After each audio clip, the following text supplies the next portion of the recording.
Hey teacups, it's your girl Monica. Welcome back to the All About the Tea channel. Joining me tonight are Teacup affiliates, Plez. Hey Plez.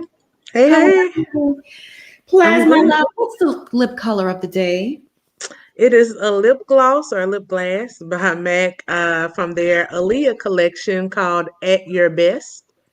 Oh, you are loved. Absolutely. Mhm. We also have the Bishop on deck. Hey Bishop. Hey, how y'all doing? Good. How are you, my love? Doing a As lot better. good. I'm glad to hear it. Schoolboy. Hey, How are hey. you? Hey, Oh, Lord, this is a heavy one, y'all. Yeah, it's heavy. And the rabbit hole is getting deeper, and I'm shook. Okay. And you know, when I'm shook, there's some shit going down. Okay. Oh, my goodness. All right. First and foremost, if you're not subscribed to the channel, I need you to hit that subscribe button down below. If you're already subscribed to the channel, bang that notification bell so you don't miss out on any of the piping hot tea that we serve on this channel. Teacups, on the agenda tonight, we are discussing T.I. and Tiny's lawyer attempting to cut a deal with the victims to avoid criminal charges. Yes, I said it. Sabrina Peterson is suing T.I. and Tiny and Shekinah Joe for defamation of character. One of the victims involves an 8-year-old child. Oh my goodness. LA Goon and Blood/Blood Wack 100 issues T.I. threats and calls T.I. and Tiny monsters. Let's get into it. Oh, before we get into it, T.I. also got fired from another job, and we'll get into that as well. A website called All About the Tea. He told All About the Tea that during the fight,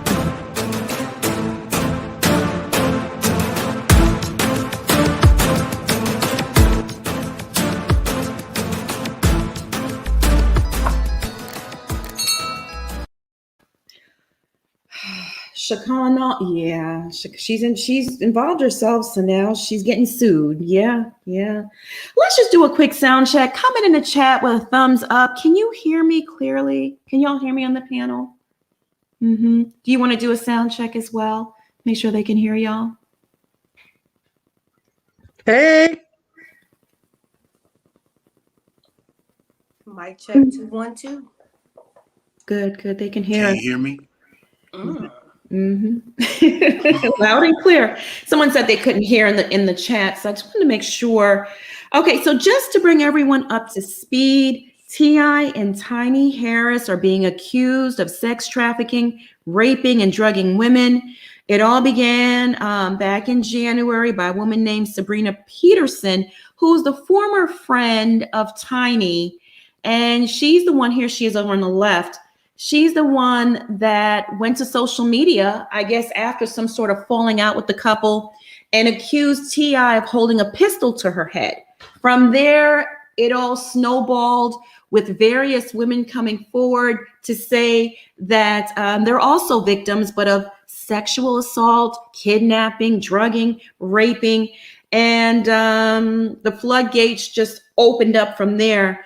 As I reported in last night's live, a New York attorney by the name of Tyrone Blackburn is seeking criminal charges on behalf of 11 victims of T.I. and Tiny Harris. These victims have hired Mr. Blackburn to represent them. Attorney Blackburn has taken the initiative to get the ball rolling in regards to criminal charges. And what he's done is, to me, commendable, because he's reached out to both state and federal authorities in Georgia and California with the claims of the kidnapping, drugging, raping, and assault on behalf of his clients. He says the incidents date back over a decade, and many happened in Atlanta. So Mr. Blackburn did a press conference yesterday, and I have to share it with the teacups because he really spilled a lot. I wouldn't even call this tea at this point, just some, really good information about the case and where it's going. And also, many of the teacups sent me a mini documentary that someone has put out, released. It's about 5 minutes long. I'm going to share my screen so we can all watch it together, because I watched it about maybe, I don't know, 15 times, and I was just taken aback by it all. It is something else. Give me 1 second while I pull that up, okay? In the meanwhile, if the panel wants to comment on anything or share any commentary, you can. I'm going to pull this up on my screen. Give me 1 second here. Oh my goodness.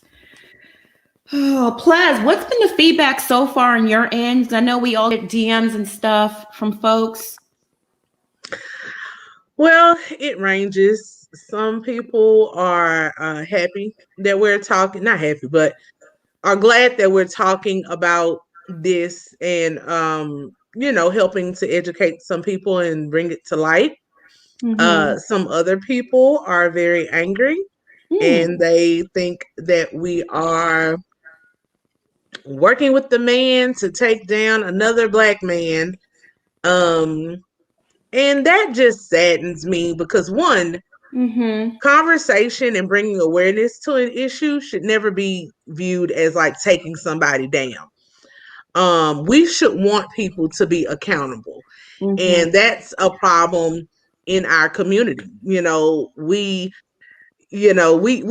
We see all the free Ray Ray t-shirts. No one ever asked, well, what did Ray Ray do? Well, he just killed a couple people, okay, well, Ray Ray need to be in jail. He need to be in jail. That's what he need to be. I don't want to free him. It's that type of situation. Most of the alleged victims are also Black women. I'm sure they are mothers. They could be daughters. They belong to someone, and someone loves them. So they deserve to be heard. They deserve justice, and they deserve better treatment. Furthermore, if all of these allegations are true, we don't want these people to go around and damage other Black women who have to, or not have to, but who will likely eventually have children and have a family. And these aren't traumas that are easily overcome.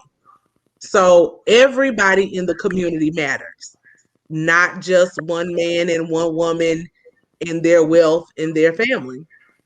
Absolutely. If they are guilty of these things, it needs to be thoroughly investigated and stopped if it's still happening. So absolutely. Schoolboy, what has been the feedback on your end that you've received about, our discussion yesterday? Well, some people are like, we're glad y'all have the panel. We're glad y'all are discussing some of these issues. Sometimes they, I got one couple that said, they love us because they argue about what we talk about or their opinions, and they have completely shied away from watching regular TV. They watch us every night because we are discussing these poignant things. I have other people that are happy that you created this panel. They love the panel because we are talking about real life and we are talking to it in an intellectual manner, not just talking about it because it's reality TV and to be salacious and to be, all the stereotypical things that you always see people talk, in the manner in which they talk about it. Then you have some people that, I'm a lesbian, I hate men, I'm trying to tear Black homes down.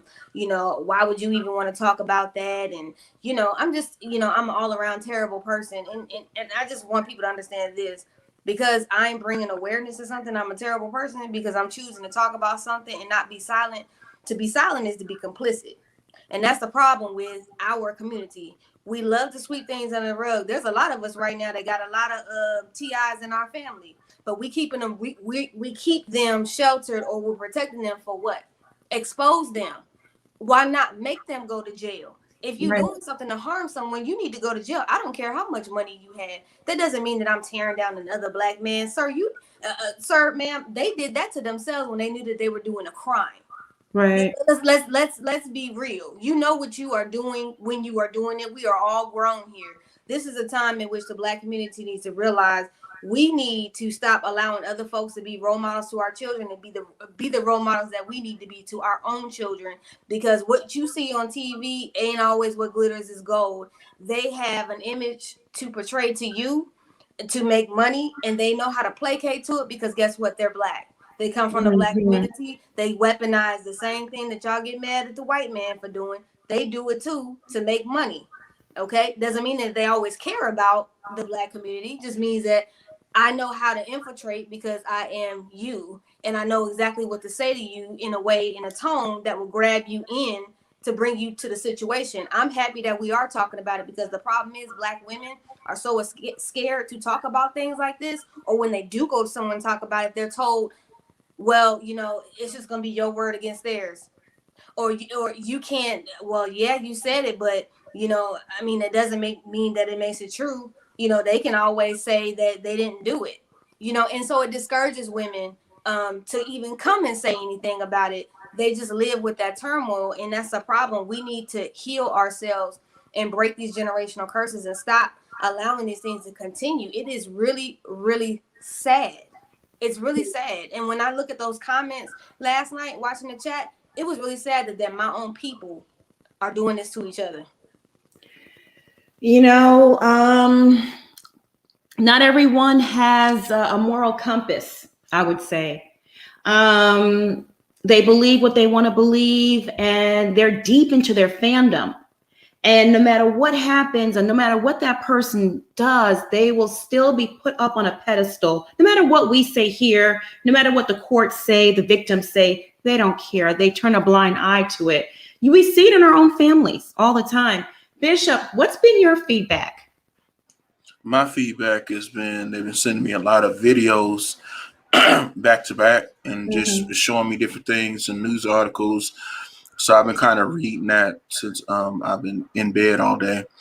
I would like people to get out of their minds that these people are above here and you're down here, because that starts with a lot of slave mentality, where you think that people are better than you. And once you start valuing yourselves, then you can understand the artistry and respect the artistry, but still look at these people as people. Because as soon as we give like a honest commentary on these people as people that we should be seeing them as, people get mad because they put in their minds that these are our gods. And nobody never stopped to think about, did Tiny victimize T.I. when he was a teenager and made this monster that you see today? And that this monster is now preying on other young people? Because from what we hear, it's men and women that they prey on as a couple. So is we're not looking at it with an objective eye to say, hey, this thing is going on and on. We have aunties and uncles who do some creepy stuff, and we protect them. You know what I mean? We say, oh, you know, this, that, and the third about Ray Ray, but what about Auntie Shaniqua? Like, folks need to quit, stop and say, oh, he messed Tiny up. No, they're both creeps and they're sick. And we've been saying that on this panel. They're both sick. And for the women on this panel, stop saying these women are tearing down Black men, because last time I checked, a lot of y'all don't check some of these commentaries who actually do tear down Black men. No, this is a criminal we're talking about. We're not talking about just any old regular, and we're not just dragging anybody just for the fun of it. No, this is a criminal activity that needs to show awareness to. So folks need to quit with the mixing, saying what's apples and oranges. These are two different fruits you're talking about. So I'm getting tired of hearing, we're tearing down the community and we always doing this, that, and the third. Well, white people do it too, and white people that do this need to go to jail too. It's a criminal. Absolutely. Our minds, it's a beautiful thing, and it's something to behold and study, because it's so amazing to me how you could have two people or people from the same culture and we see totally different things. It's amazing to me. I just wanted to acknowledge some super chats. Kimberly Daniels, thank you so much. This is too much. As a victim, you recognize other true victims. If you listen to the young lady that was interviewed by Sabrina, that girl stuck at the age of 16 when it happened. You can hear it in her voice. Yeah, you can't let it go until you get justice, therapy and justice. The interracial perspective, thank you so much for all the support. Y'all already know how we feel about you guys. Hearts, hearts, hearts. Thank you for discussing this, because men also don't come forward, and it's important to have these discussions. Yeah, we do forget about the men, because we're hearing some, men are involved. Stout, aka the professor, thank you so much for the super chat. Schoolboy is tearing families down because she identified as lesbians. She's like saying, huh? With a question mark. And what is T.I. and Tiny being charged with? I'll wait. Oh gosh, it's a deep topic. You know what? Before I play that documentary, let me go ahead and play the press conference from the attorney, because that's quite lengthy. I'll pull that up. Okay. Oh, goodness gracious. Why are you pulling that? Can I say this? Mm-hmm. As a black man, I have never felt disrespected by Schoolboy. And I'm a heterosexual black man. So with people, when they say stuff like this, you need to get to know the person before you start talking about people. And I know this person ain't saying that. They put like a question mark. But it's just like, it's ridiculous to the point to where people just don't, it's so ignorant sometimes. And it gets on my nerves. Well, it goes to what Monica just said. We're all different. We all have different perceptions. And the reality is most people, they don't do the hard work of self-awareness and being open to different perspectives. They only see from their lens and their viewpoint. And that's a very dangerous place to be in. No, you shouldn't automatically think someone is guilty. However, you should, which is what we're advocating for everyone, listen and pay attention to all of the evidence that comes out, to all of the people that come forward. Don't just say, "Oh no, he could never do this." Why? Like you have to examine when you have dead set thoughts like that, you have to examine why. And most of the times it's because we want to protect ourselves. We want to believe that the world is good. We want to believe that everybody is good. But the harsh reality is it's not. And so you can't bury your head in the sand, because when you do it for one, you do it for another. And you're constantly, it's what I like to call moving the goalposts, right? At first it was, don't nobody believe Sabrina. These people are just on the internet or on the phone. Where are the real women? Okay, well, now we got real women.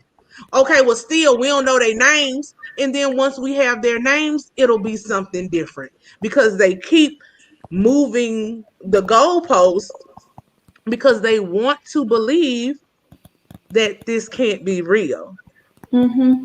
And even after T.I. is convicted of this crime, and Tiny, they'll still believe that they were framed by the man, and we're working for the man.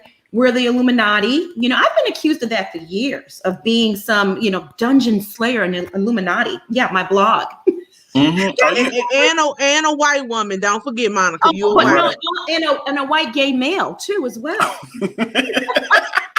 I want to say this. And I want to say this. I don't have any malice against nobody. Mm-hmm. I don't give a damn about who anybody sleep with, who anybody is with. My problem is that the black community needs to hold ourselves accountable.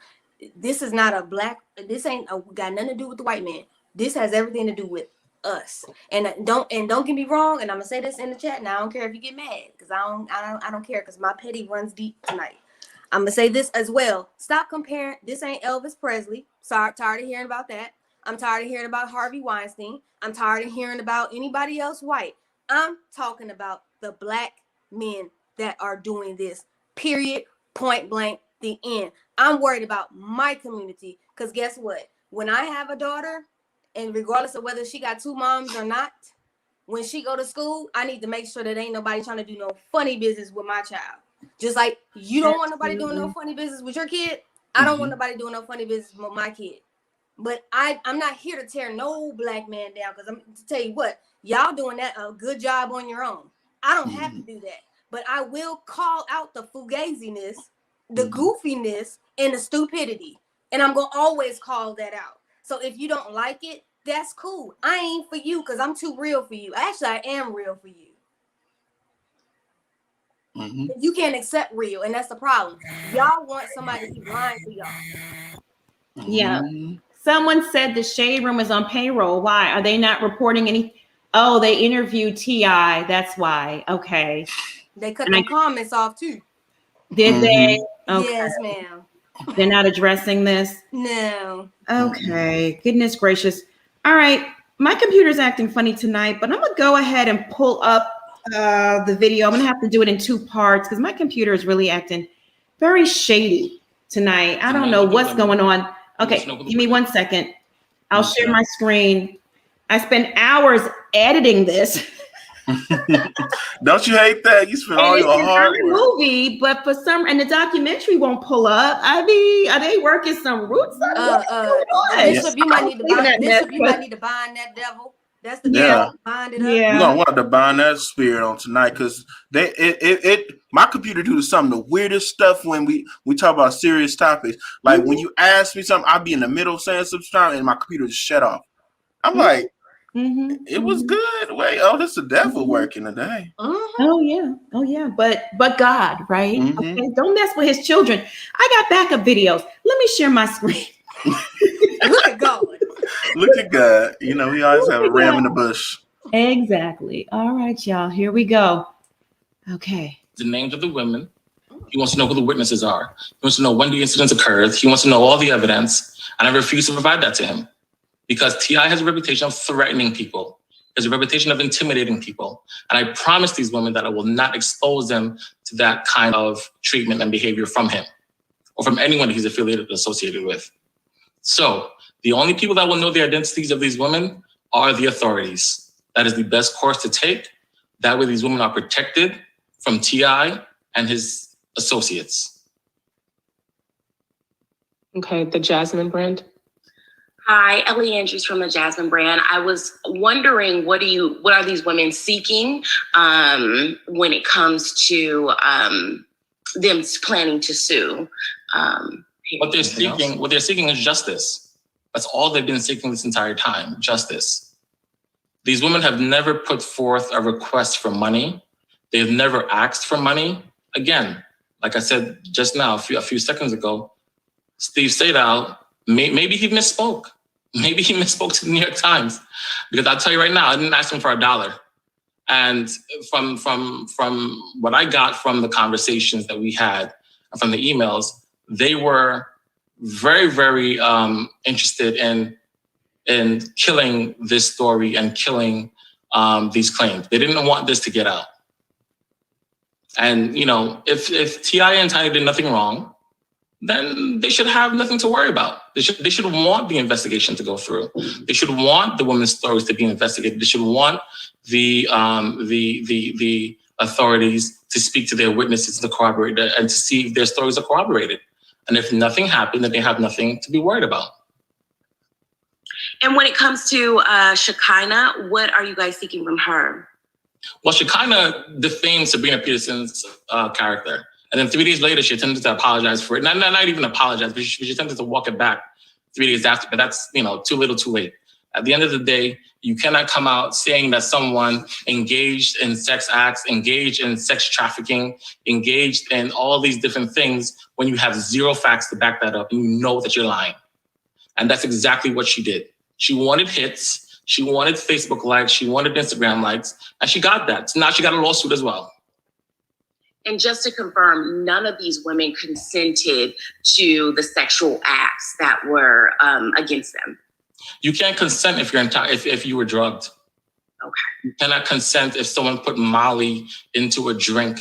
And I think the drink of choice for a lot of them, from what they told me, was Sprite. He had a kind of Sprite, and he was telling them to drink out of this kind of Sprite.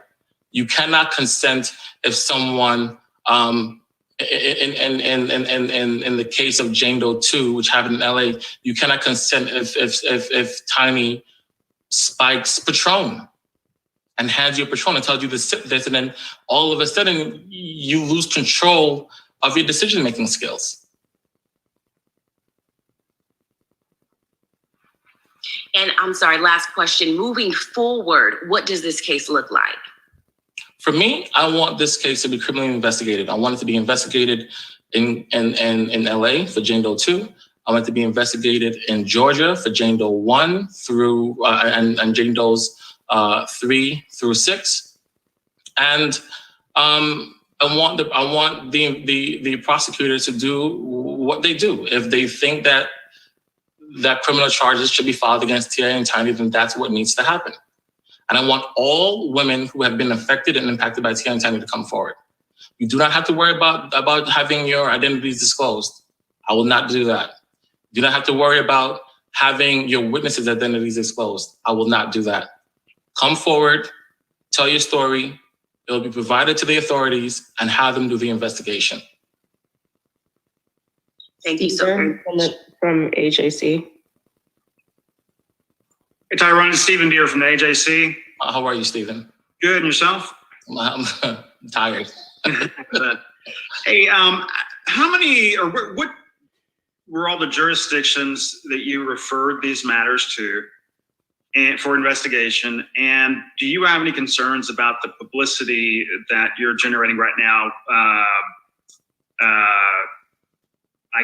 harming or interfering with any investigation that the authorities might launch? No, I don't. Which is why I did it the way that I did. I didn't identify who the women, who any of these victims are, or survivors, I should say. I don't want to use the word victims. I did not identify who any of these survivors are. I did that, one, to protect them from T.I. and Tiny and their associates, and also to preserve the investigations, and to preserve the integrity of the investigations. I also did not provide any of the witness identifications or any of the evidence that I have to substantiate any of the women's stories.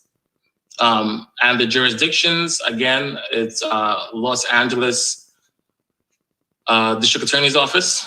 I sent a letter over to them. I sent it over to the U.S. Attorney's Office, in particular for the trafficking and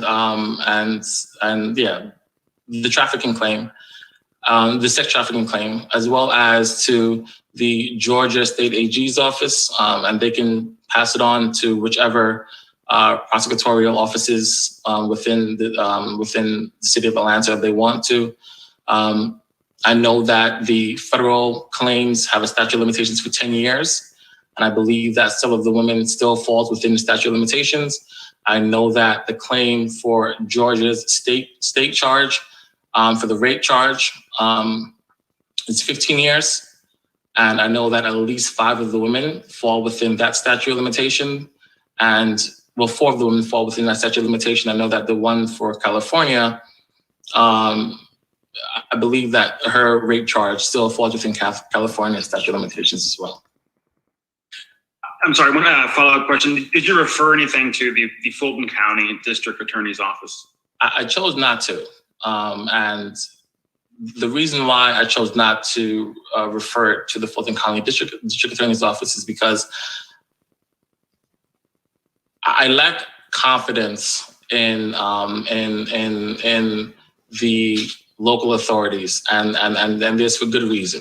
There was a young man who was 8 years old who had a gun put to his head by T.I. His mother called the police. His mother had, this incident occurred at 3:00 in the afternoon. His mother called the police. His mother was 7 months pregnant at the time. His mother went into premature labor as a result of this. T.I. put a gun to the 8-year-old kid's head, to a 6-year-old kid's head, and to a 4-year-old kid's head because he had 2 little brothers with him. He's now in his 20s. I spoke with him and I submitted a FOIA request and I got a copy of the police report. There is nothing in the police report that indicates what occurred on that day, which is very troubling to me. The police report literally says that this was a breaking and entering, a kidnapping, and I believe it's mentioned the battery. No evidence, no investigation occurred, no detail of the accounts, nothing. This kid who is now in his 20s can remember down to the cereal he was eating at the time. Yet and I'm sorry for raising my voice because this upsets me, yet the DeKalb County Police Department had zero. I want to be clear about zero record of his account in this statement, and no kind of investigation was conducted. So I have zero faith in the local authorities doing the right thing. I don't know what TI's relationship is with them, but it seems that something is fishy is going on, and I really want the federal investigators to take a hold of this case. And if the state can do it, I'll prefer the state speak to the witnesses and to do the investigation that way. Just one other thing. Do you anticipate bringing civil action as a result of these matters? And if so, what would some of the claims be? And when do you anticipate filing a civil suit, if that's what you intend to do? Well, right now I'm just focusing on the criminal investigation. My primary focus is to get these women justice. That's it. If we're going to file a civil suit, we will cross that bridge when we get there. But at this point in time, my only focus is getting these women justice, making sure that T.I. and Tiny and their associates are held accountable for the reign of terror that they visited upon these women. You know, these women have suffered immensely throughout the years. The girl that was Jane Doe 1 was in the top 10% of her class, her senior class, when she interned for them. Scholar student, graduates from high school, goes to college and drops out her sophomore year. That makes absolutely no sense. She was addicted to drugs as a result of this as well. Fought hard to get her life back. Is in therapy and is continuing to go to therapy right now. Okay? Jane Doe 2 was suicidal as a result of this. Okay? Jane Doe 6 was suicidal as a result of this. Jane Doe 4 was required to go through intense therapy as a result of this. I mean, I can honestly just go. I don't want to go too deeply into this because again, I don't want to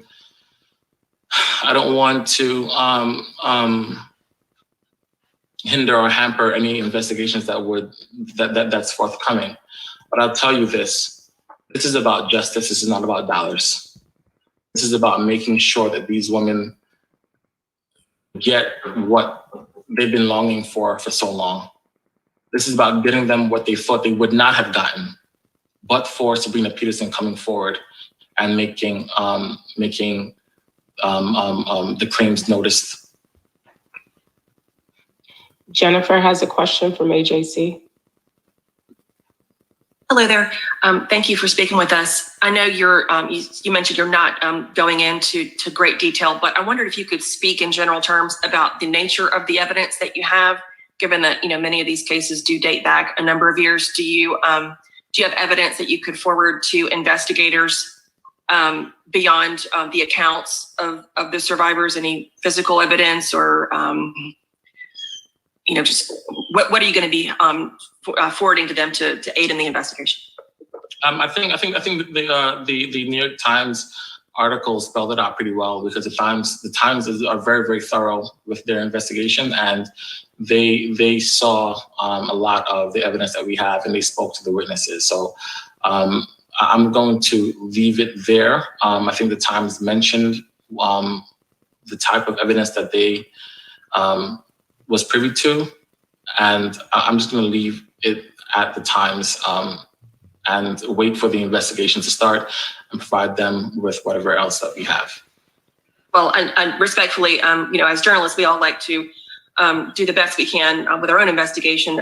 And so rather than cite another colleague's report, we'd appreciate if we're able to say, this is the evidence we're told is out there. Yeah, I mean, you know what, for now, I would prefer to just have the investigators take it from here. and at the appropriate time, whenever they choose to disclose the evidence that the women have, they'll do so, but I'm not willing to share anything additional.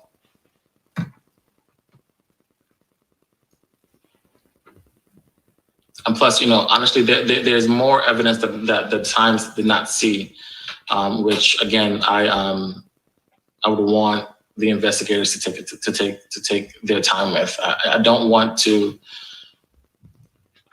in any way to skew the investigation. I just want this to go to take the right course. I've been very, very measured with what I have done so far, and that's it. So.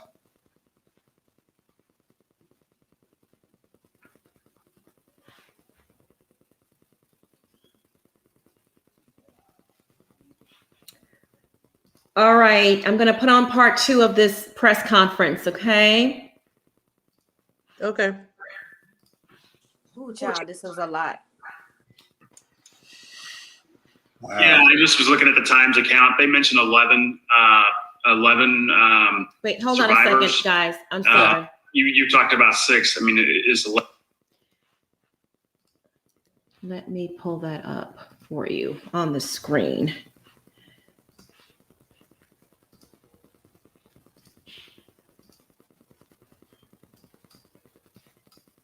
Anything else?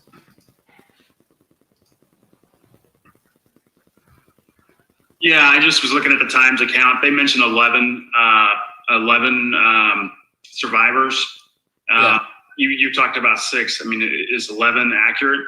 Yeah. So there are 8 women and survivors who are alleging a myriad of sexual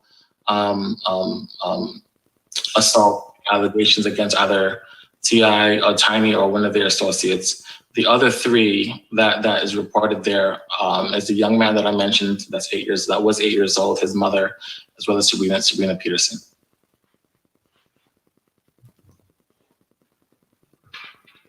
Hey, Tyrone, sorry if I missed it. I've been going back and forth doing other things, but do you plan to bring on charges? Criminal charges? Well, that's up to the prosecutors. So have you started the process though, I mean? Yes, of course, yes. I've sent out letters requesting, providing detailed summaries, a little bit more detailed than I provided you, to 5 prosecutor offices. So again, like I said earlier, the U.S. Attorney's offices for the Northern District of Georgia, Central District of California, the Georgia State AG's office, California State AG's office, as well as the Los Angeles District Attorney's office. Okay, and with Atlanta, did they give you any indication that they would be moving forward with some charges? Well, that's the thing. I don't want to confirm or deny that I've been speaking to any of the investigators. Again, I do not want to hamper the investigation at all. I just want them to do their work, and that's it. If I can ask a follow-up question regarding the jurisdictions that you indicated that you've contacted the Georgia AG's office, but not local authorities. You mentioned an incident that happened in DeKalb County that you were not satisfied with, but I wondered if you had contacted the Atlanta Police Department and if the fact that there's a new Fulton County District Attorney weighs in your decision at all, whether to consider working with their investigators directly as well. Yes. I mean, listen, so I have not contacted the Atlanta PD, but I will be more than happy to speak to the new district attorney for Fulton County. I'll be more than happy to reach out to their office, or they can reach out to me, and I'll put them in front of the survivors, and they can take their accounts and start their investigations.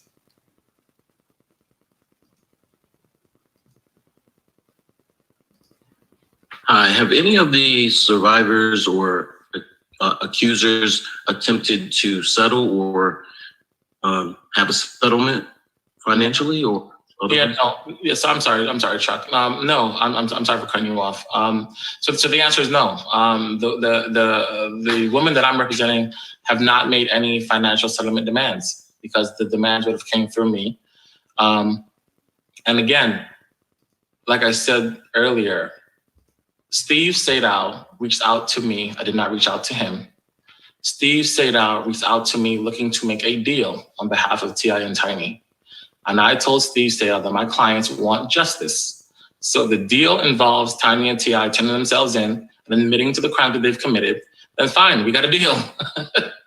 But if it does not, then I would prefer to have the investigators do their work and to bring criminal charges against Tiny and T.I. For what they've done throughout the years. And at that point in time, we will assess whether or not we will be bringing any civil charges. But first things first, there needs to be a criminal investigation. Okay, thank you. No problem.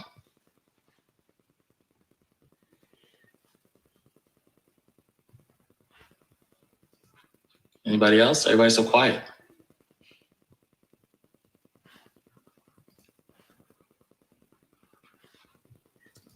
I had edited all this if that's out. all the questions that we have. I'm sorry, Darren, but one other thing. When did this conversation with Steve Sadow take place? This has been ongoing. I believe he may have reached out to me a few days after Sabrina Peterson first posted my contact information to her Instagram page. So this has been this conversation. The last email that I received from him, I believe, was February 11th, and that was before I sent him over the notification that I made these criminal referrals, which I believe occurred on Friday. And when you told him that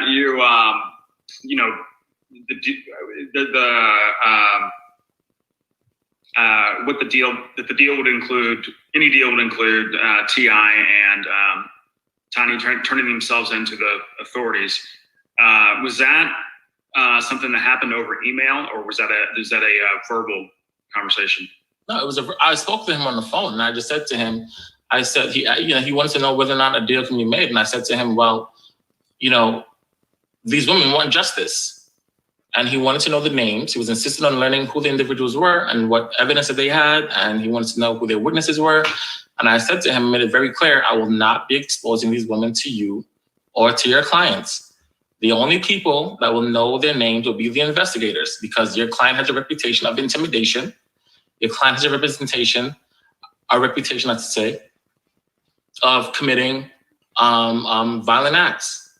And he's threatened some of these women in real time when the incidents occurred. And he's had his staff or his colleagues threaten them. So why would I provide you with their identities so you can intimidate them now again? Thanks. Mm-hmm. And Ellie Andrews from the Jasmine Brand again. And just to be clear, T.I., Tiny, nor Shekinah has responded to you guys actually pressing charges, right? Well, so okay. I think you so Shekinah, T.I., and Tiny's case is being filed in California today. And it's for defamation, and it's being filed on behalf of Sabrina Peterson. They have not said anything about it. Steve has said nothing to me about it. I made a request on behalf of Sabrina Peterson for an apology, from a public apology from Tiny and T.I. And that was it. Shekinah, he represented that he does not represent Shekinah, and that he's not, advocating on her behalf. So they will be served, and they will have an opportunity to respond to the lawsuits, and they can, put forth their defenses. But, everything that they've said is in public, so I'm not sure what they're going to say, but we'll see. Okay, thank you. You're welcome.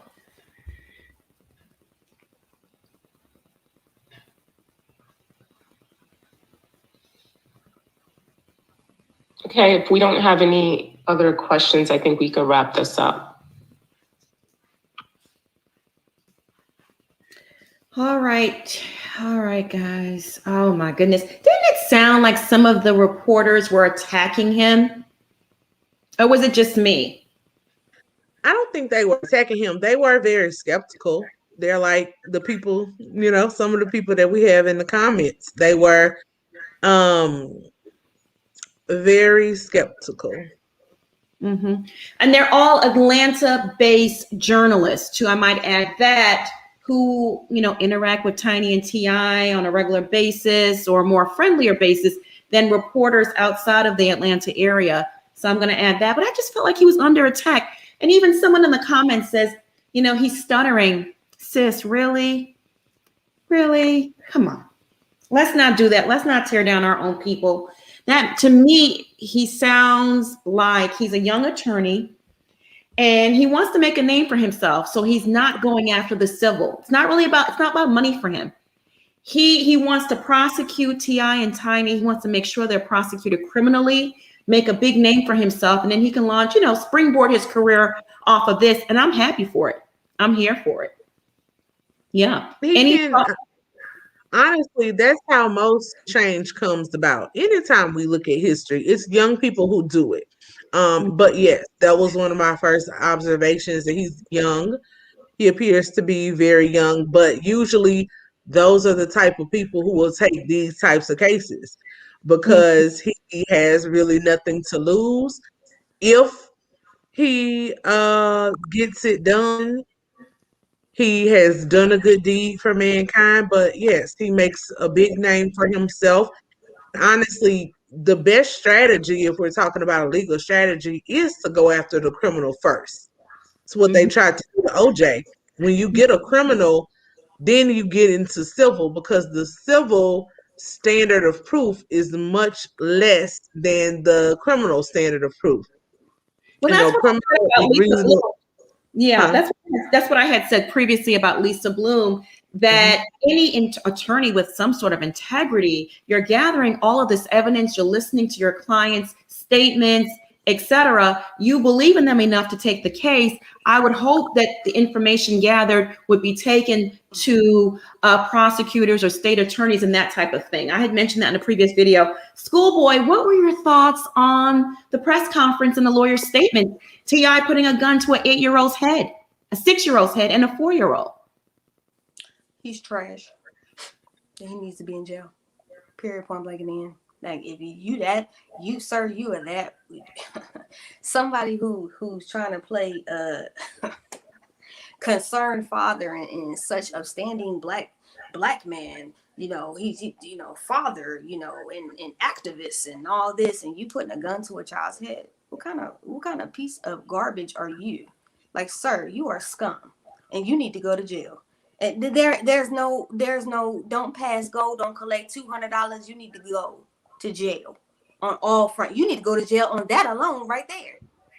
Not even getting to the women. You need to go to jail, sir, right there. What in the hell possesses anybody to pull out a gun on a child? I don't give a damn what me and the parent might have, going on. But, what do you threatening a kid? And what if the gun would have went off? He probably would have killed everybody in that house and burnt them up, buried them someplace. I mean, exactly. So clearly, sir, them street ways ain't gone. Them street ways ain't gone. And from what I hear, word on the curb is, he feels that he can do whatever he wants, and it further reiterated what was told to me by someone that knows a lot of stuff in Atlanta, and that knows a lot of high up in the mover and shaker. Said that basically, Atlanta is Sodom and Gomorrah from the Bible. Anything goes down there. That's number one. And there's a whole lot of people that's going to be implicated in this mess. And the reason why Keisha Lance Bottoms is not saying anything is because basically when she distanced herself, she don't say nothing. She's the one that gave him the key to the city and put him on that activist board. Mm-hmm. She don't want to have nothing to do with it, but ma'am, you're going to have to answer to it. And a lot of people in that city don't want her back in. They want her out, and they're doing everything that they can do to vote her up out of there. She might have should have took that job that Biden was going to give her to let her get on up out of there, so she would have avoided this mess. But since you want to stay there, ma'am, good luck to you, because I believe the rabbit hole goes very deep with this, and there's a lot of people that's going to be involved. And I'll say this, and from what I hear, allegedly, everybody around that little clique that kicks it with them is implicated and isn't involved except for Monica. Wow. Oh, Latoya Luckett? I don't think she's down with them at all. From what I heard, like I said, the only person got a clean nose is Monica. Oh, She no. don't fool la la. Oh, the nose. Okay, got you. She's not involved in this, but there's some other people that's very much so involved. So when this goes down, it's gonna go down with everybody. Bishop, what are your thoughts on the press conference and the attorney, giving all those details? How do you think he did? I thought he did well. I think he did very well, and like what was said, change do start with a new wave of people, and people especially that want to see change. You should start from the grassroots, and I'm very my heart breaks is the fact that he pulled a gun on a little black boy. You know what I mean? And he went back and told his mother, and he pulled it out on the siblings too, the young siblings. So right there, it's like, what is wrong with you, man? Street code back in the day was you do not place harm on women and children. It seems like it's gotten out of hand where there is no rules. Folks just doing whatever they want to do. You're running amok and acting a fool. One point in time, you used to protect your neighborhood. But it's not protection. We need protection from people in our neighborhoods, which is kind of ridiculous at this point in time. And the swamp needs to be cleared out. I'm to the point to where if you a man, woman that's involved in this, and you need to be thrown in jail along with them, because I feel like there's way more people involved than just this couple. I really need the swamp to be cleared so these people can be seen as an example. And any people in our community think they're going to do this, they better think twice. And I need people who have been victimized going forward report it as soon as possible. That way people can be on papers, they can show the DNA evidence, and that way it won't be no doubt in anybody's mind that you have been victimized. Because you wait too long, it's hard to get evidence on people. So when you have DNA evidence where a man or whoever victimized you, and there's fluids and stuff like that, get that stuff, done ASAP.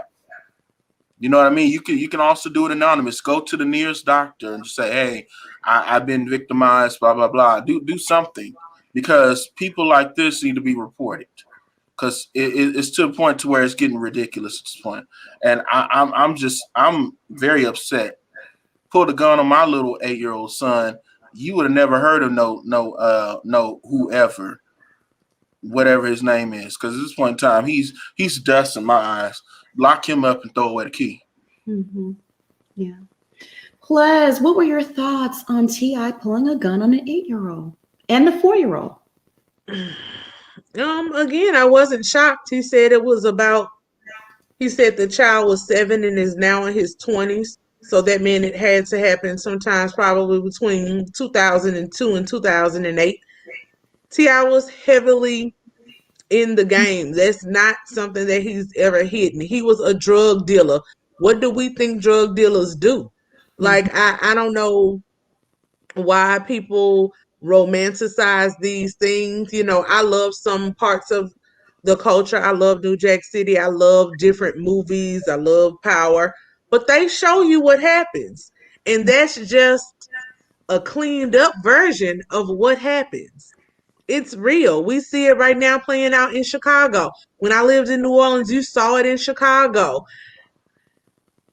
People who are in the street game on that level, like Bishop said, there used to be a code, no women, no children. But unfortunately, that code fell by the wayside a long time ago, particularly when the crack epidemic came around.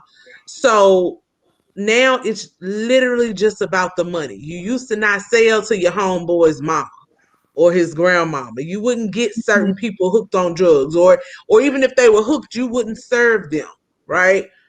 But now it's about who got the biggest rubber band at all costs. And at that time, that's where T.I.'s mindset was.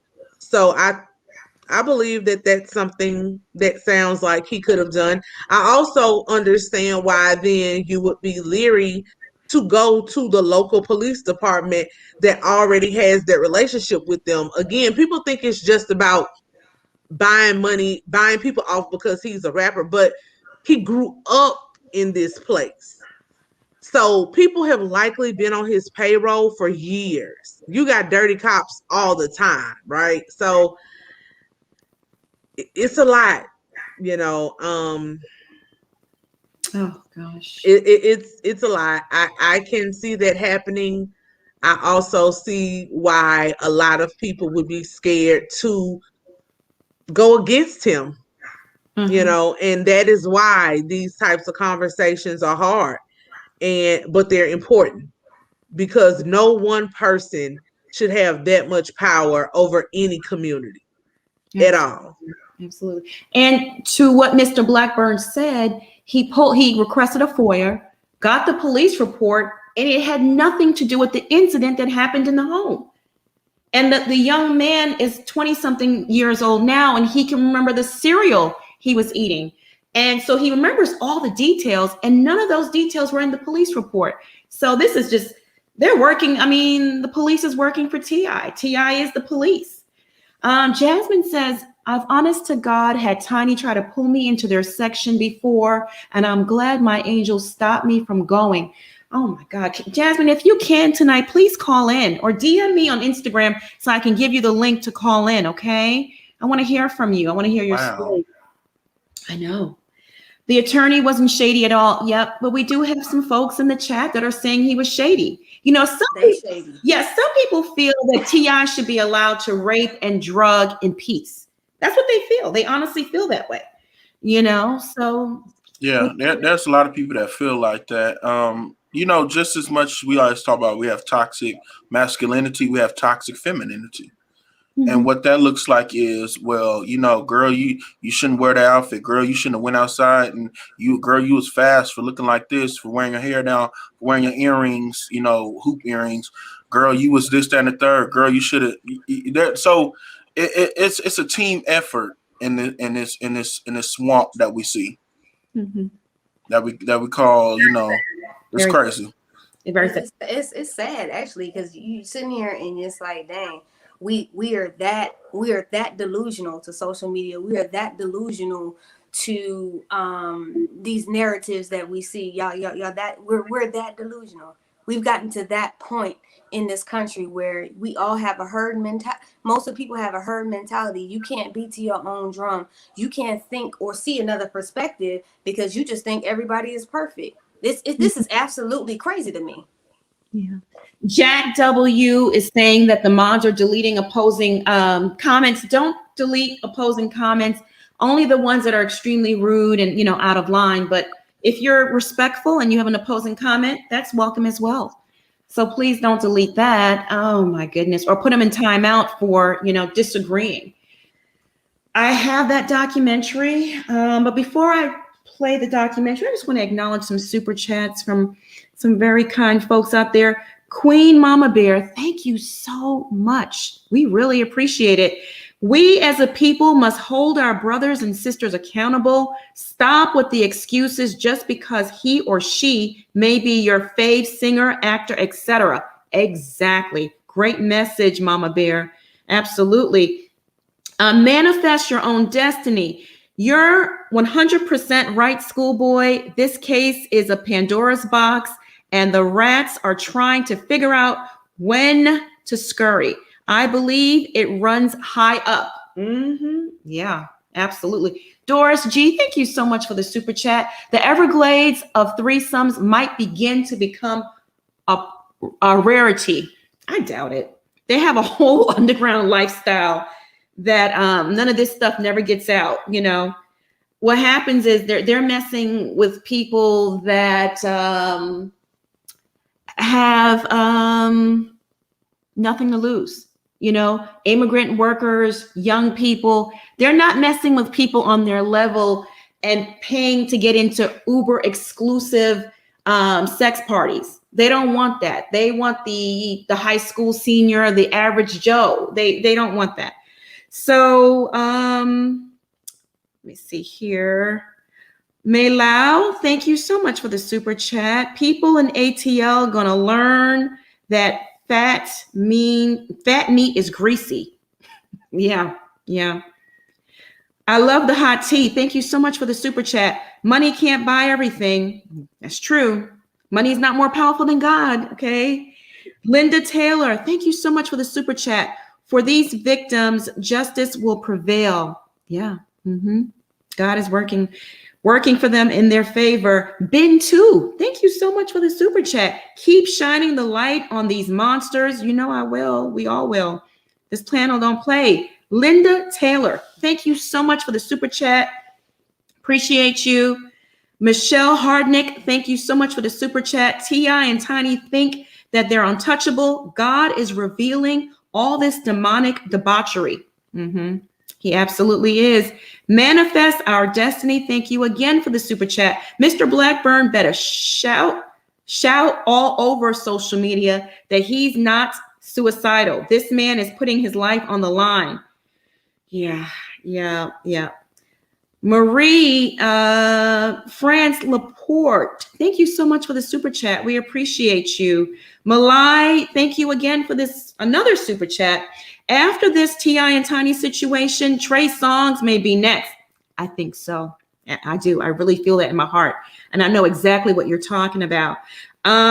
Check out Troy's TV. Okay, we'll check that out. Malai, again, thank you for another super chat. I remembered in 2016, there was a leaked viral video of T.I. and Tiny. It was blurry, but you could tell it was them. There were girls topless shaking their asses. Sounds about right to me. Tiara, thank you so much for the super chat. Bishop is right. People have to stop sexing on our babies. There are repercussions when you do. And Tiny should be ashamed of herself. Y'all better leave schoolboy alone. I know that's right. Better leave school. Manifest our destiny. Another super chat. Thank you so much. Thank you, Monica PI, for all your scorching tea. Aw, you're welcome. All right, guys. Let me go ahead and share my screen and brace yourself. This is another, pearl clutching moment. Okay. Let me pull this up here. I want to be clear about one thing. Women who have been victimized deserve to be heard. Women, black women in particular, should be supported, protected, defended, and uplifted.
studio again. Jane Doe 4, a teenage friend. Date of incident with T.I., 2006, 2007, and 2015. In 2005, Tiny approached her to work as their assistant. She was never paid or compensated for any of the work completed. On one occasion, T.I. stood over her, and Tiny stood close by as T.I. forced her to open her mouth and swallow 8 ecstasy pills. Throughout the duration of her time with T.I. and Tiny, the duo forced her to engage in sexual acts with different women against her will. In 2014, T.I. and Tiny forced her to have sexual intercourse with rapper Nelly against her will. Jane Doe 5. Date of incident with T.I., October 27. Location of incident, Atlanta, Georgia. A Clark Atlanta University freshman. She was slipped a date rape drug while visiting Grand Hudson Studios in Atlanta. Jane Doe 6. Date of incident, 2017-2008. Forced to take Molly and other drugs. Location of incident, Atlanta, Georgia. A private dancer. Jane Doe 6 was hired to do a private dance for T.I. and Tiny. She was told that there would be other celebrities there, and she needed to keep the encounter confidential. She was forced to take drugs and engage in unwanted sexual acts with other women. She had her cell phone and belongings taken and was held against her will for 3 days. Tramika Williams. Date of incident, December 12, 2009. Location of incident, Atlanta, Georgia. A 7-month-old pregnant mother and 8-year-old boy. In the December of 2009, Tramika Williams was pregnant when T.I. and a group of his associates kicked in her front door and put guns to the heads of her 8-year-old, 6-year-old, and 4-year-old sons and made them go to the closet. They then beat up her ex-husband at the time and kidnapped him. It was 3 p.m. in the afternoon. They called the police, and the DeKalb County Police Department came, I want to be clear about one and did thing. nothing after. Women who have been victimized deserve to be heard. Women, black women in particular, should be supported, protected, defended, and uplifted.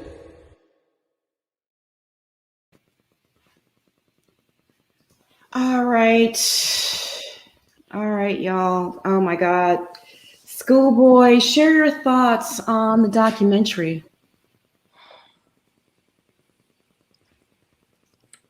They just need to go on and just pick them up in the paddy wagon, put the clank clank on them, and throw them in jail. Mm-hmm. Because I believe they did it. I believe they did it. Yeah. I really do. And it's a shame. It's a shame. He walking around the city feeling untouchable. And there's somebody high up that's allowing him to feel that way. And I want to know who he's connected to politically and who he's connected to in the police force and everybody else. Because something ain't right. And they need to clean house and everything in Atlanta, Georgia. From the rooter to the tutor. They need to clean it all out. Because there's a lot of crooked people. And it ain't just white, it's black too. And they need to clean it out. This is ridiculous. This man has been doing this how long now? And y'all sat here and idly walked by, and this fool on talking about protect black women. Please practice what you preach, sir, because you are one sick individual. You and your wife. And it upsets me because these are not only women, these are children. Also, these are children and women. But you saying protect black women. Y'all better stop saying y'all woke, because you ain't woke. You sleep. You better wake up. Wake up, black people. Wake up. When are we going to wake up? Mm-hmm.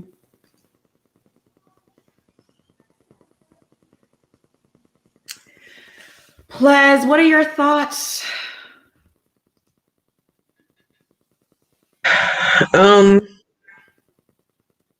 said this before when we were talking about this. Sometimes visuals are needed. And I think that's what this was, kind of a PSA of sorts. Also an outcry for any other alleged victims to come forward, because the more people that you have that are telling the truth, the more awareness that you bring to a situation, the more serious the authorities will take it. I hate to reference R. Kelly, but we have literally seen this happen before. I grew up in the 90s. I guess I heard rumblings, but I was a teenager. So, I heard rumblings of what R. Kelly was allegedly doing from people who lived in Chicago, but nobody wanted to believe it, me included. I was 2002 in college when the first tape came out. On tape, people still made excuses. No one wanted to believe it. Years passed, he's still making music, having concerts, selling records, making hits. No one still wants to believe it, but the stories keep getting bigger and bigger and louder and louder. And when the documentary came out, 3 parts on Lifetime in 2019, something finally clicked. People finally paid attention. There was a visual. Social media was also bigger at that point. It was easier to get things around versus one article in the paper that someone may never read, right? So it's literally snowballing the same way. People in Atlanta, as you always say, Monica, there have been rumors for years. Now we have faces, even though that was like a reenactment. It still represents real women, real stories, real allegations. And we are now at a place where enough people can come together and say, look into this, investigate this. You can't sweep this under the rug anymore, because there are enough people now who know. And enough people can come together and ask that this be taken seriously. So that's what I took from it. Those stories, as we watch on TV all the time with, For My Man and all those things, but those are real stories. Might be actresses and people playing the roles, but those represent real people. And I want us to take the blinders off and take this seriously and ask justice if it's true. We need to stand behind these victims and help better our whole community. Because again, it's not just about Clifford and Tamika Harris at this point. It is about other people who may also be doing this type of thing, who think they run their respective cities and it'll never happen to them. They'll never get caught. No one will ever come up against them. It's people like that in every urban area, and not even urban, in little country rural areas throughout this country, who think they're above the law, who think they can buy and pay everybody off, and the community is what suffers. The community is what's being held hostage. Absolutely. It's that for my research, I have to listen. I listened to it about maybe 10 times today. And the more I listened to it, the more I started to choke up, and started to get like stiff in my chest, and just even I started to shake a little bit. The trauma, because you can hear the way that lady verbally, and the visuals, the way it's being described is a whole different ball game than me, telling you or reporting it, or Mr. Blackburn giving victim statements. Oh, goodness. Oh, my goodness. Bishop, what are your thoughts? That's what the power of media is supposed to be used for, is to bring awareness and show visuals, and just along with the music and the way it was read, and you seen actresses playing the part. You know what I mean? So it humanizes these women. And for folks that are like, well, why are they anonymous? If it really happened, they should come forward. Well, again, like people keep saying, they're trying to protect these women who have been victimized. It's the same thing with I can't wait till Ras B till someone allows him to do a PSA of young boys being mistreated, mishandled in the industry as Black boys. So, until we get these PSA and documentaries out there, people need to see them, point blank. Because if folks are like, well, I didn't do this. Well, this is the reason why we make these PSAs, to bring awareness for what's going on. Because until then, I don't know what's the disconnect with people. They just will not humanize people until they see something on a screen for them. Yeah. Oh, goodness gracious. Let me read the comments and also acknowledge some super chats. IG Entertainment, thank you so much. Great coverage, Monica. I'm concerned about the minor children in T.I. and Tiny's household. Has Children's Services gotten involved? I don't know, but they need to get involved. Absolutely. Oh, my goodness. Naomi, thank you so much for the super sticker. We appreciate you. Famika Capricorn, thank you for the super chat. Hi, everyone. As a victim of assault, when I hear this, the feeling of what happens comes back. It never really goes. Never really goes away. So I'm so offended when I hear T.I. try to speak for Black women of all of a sudden. Yeah. And that's what he does. Platinum Diva, thank you so much for the super chat. I'm shooketh from all of this piping hot tea. Keep up the good work, Monica, Ples, Schoolboy, and the Bishop. All About the Tea is the official Black YouTube scorching hot news. I like that. I like it. Oh my goodness, guys. My goodness gracious. Let's continue on with this report. We almost need like a little break, right? Like a minute break just to regroup emotionally. That was some deep stuff. It really, really was. Yeah. Okay. Let me see here. Also in T.I. and Tiny news, the chickens are coming home to roost, as they would say. T.I. has been dropped by Marvel. He had a role in the Ant-Man and the Wasp Quantumania, and when it returns, we won't see T.I. as Dave. However, the rapper slash actor has he's been dropped from the cast amid multiple sexual assault allegations. See, that's a screenshot of him as playing Dave in that series. What are your thoughts? There's so many Marvel fans out there that were shocked by this. I mean, to them, this became reality of what's going on. Ples.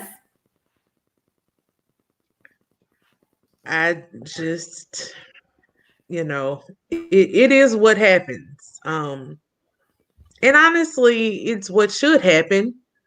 Until everything is cleared, you don't get to benefit from, the public's adoration anymore. And I think that's appropriate at this point. These are some serious allegations. And these companies are not going to be on the hook, for example, if allegedly you came and conducted one of your parties while you were on location filming with them. Mm-hmm. Because easy connections can be made. When people do sue, they will try to sue any and everybody who they feel may be involved or had knowledge or should have had knowledge. So it's what happens all of the time. I hate when I see people some type of way try to relay this to the Black man. We all said it earlier. Schoolboy said it earlier. The same thing has happened at this point with Harvey Weinstein, with Jeffrey Epstein. Like it took too long for it to happen, But when it happened, all of those ties were broken because people have to distance themselves. They don't want to be held accountable if they knew your proclivities. The same thing is happening. I don't know if y'all have been following it or watching it with the guy Army Hammer. He's another one a white guy who's been in a lot of movies, and has some actual Bravo connections, but he is alleged to have been like very extremely involved in kink and fetish behavior in the lifestyle, but to the point where he was abusing women, his subs, and things like that. And even like he would get regular vanilla women and try to turn them into his subs and do all of the demeaning things that he likes done. So it happens in the majority culture. I think what occurs is we all, even though we're kind of integrated, we still are very segregated when it comes to especially cultural events and where we get our news and our celebrity gossip and things that we like. So these things do happen with white men. We just don't hear about them because we're not aware and we don't watch, those channels and stations where this is being covered. So more importantly though, it's not white or black. It's right and wrong. That's as simple as this is. These actions to sexually abuse, physically abuse, verbally abuse, any type of alleged abuse is wrong.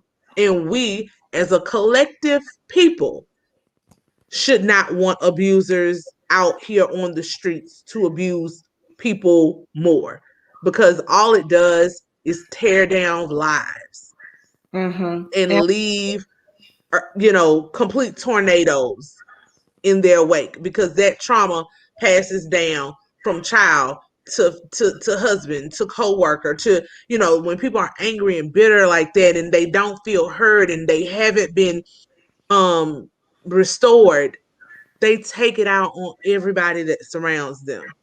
So if we can nip it in the bud, that's what we need to try to do as much as possible and stamp it out when it occurs or as soon as we know about it. Good point. Breezy says, I just called, which is the attorney, she called and asked him why he is not going after Sabrina. And he told me it is because he is representing her too. Ain't that some ish? Yeah, well, he said that in the press conference. He said Sabrina is his client. She is suing T.I., Tiny, and Shekinah for defamation and slander because apparently the allegations that Shekinah Joe made in her video where she said Sabrina was in on it and she was recruiting the girls, according to Sabrina, that's false and it's a blatant lie. So now Shekinah is getting sued. He said that in the video, Breezy. Yeah. He did. Schoolboy, what are your thoughts?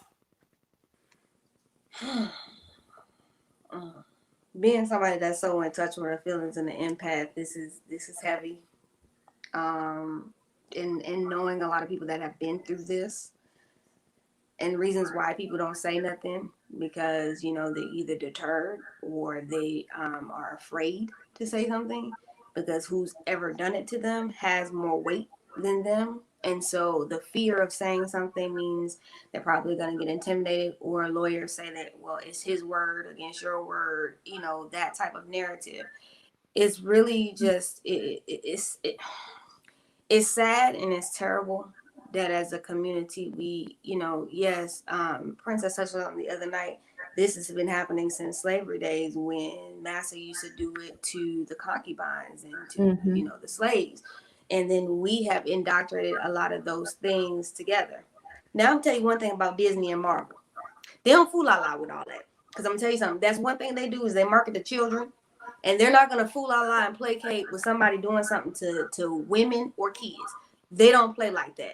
They will back up off of you with the swiftness. Now you got Nelly implicated into this mess.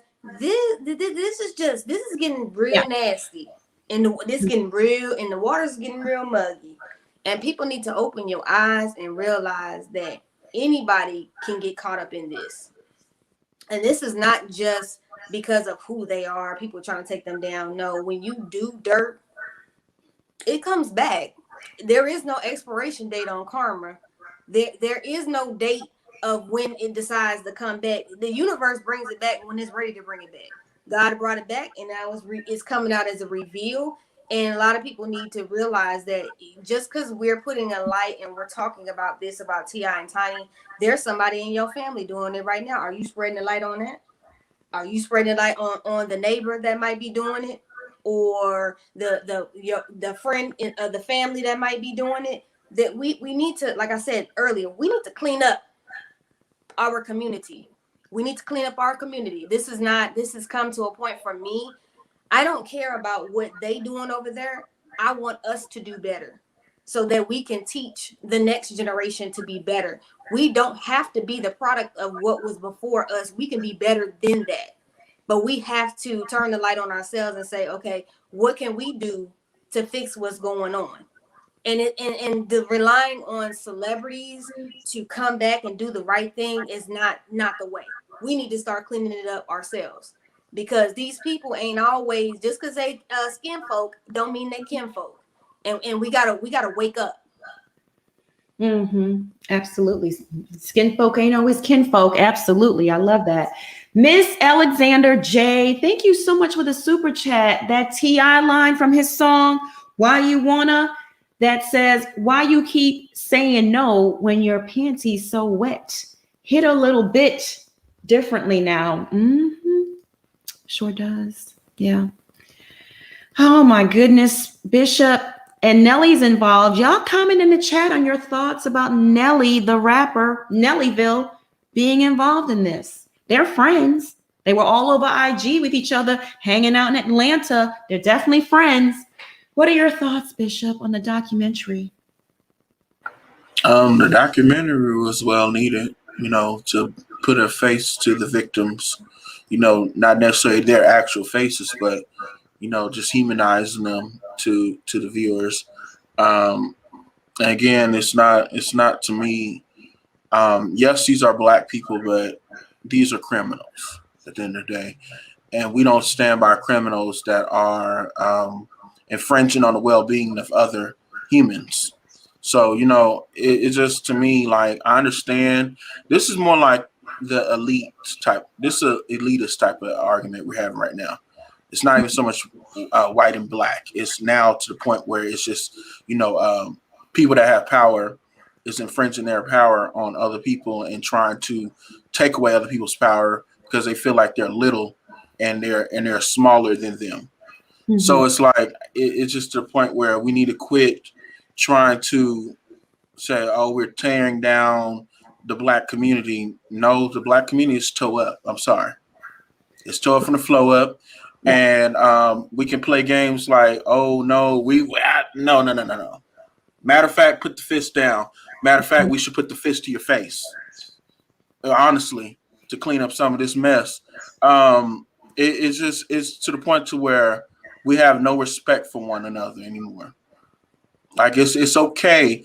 Oh, he getting his thing wet by his babysitter, and it's like, do you not know that's molestation? Oh, she shouldn't have wore that. Does that say it's okay for someone to take advantage of her? Like, so these ridiculous things, and like what Scuba said, coming from slavery, we're breaking bucks, and we are constantly just taking advantage of women, just like saying, oh, she's a Jezebel, she's trying to die that. It's like, okay, you just keep rehashing plantation politics over again. Plantation politics. That's exactly what it is. We have Jazzy waiting backstage to join us, and she has some insight to share on this topic tonight. Welcome, Jazzy. How are you? I'm great. Thank you so much for having me. You're welcome. Genuine love for all of y'all. I actually watch y'all every day, so this feels really cool to be here. Personally, this happened when I was like 20, going on 21. I was working at a strip club that was known at the time as Diamonds of Atlanta. And I was just a bottle girl there, but at the same time, it was, I say like T.I. and Tiny and like at least 15, if not more so, people would come and they would get one of the like the biggest sections that were in the club, they'd have probably like 5 or 6 strippers come over to them at a time. But they had a really weird thing about getting some of the bottle girls, and they would try to have them come to the private sections with them. And this just happened to be the time where I got assigned to their section. I was making sure, like, everything was coming as they wanted.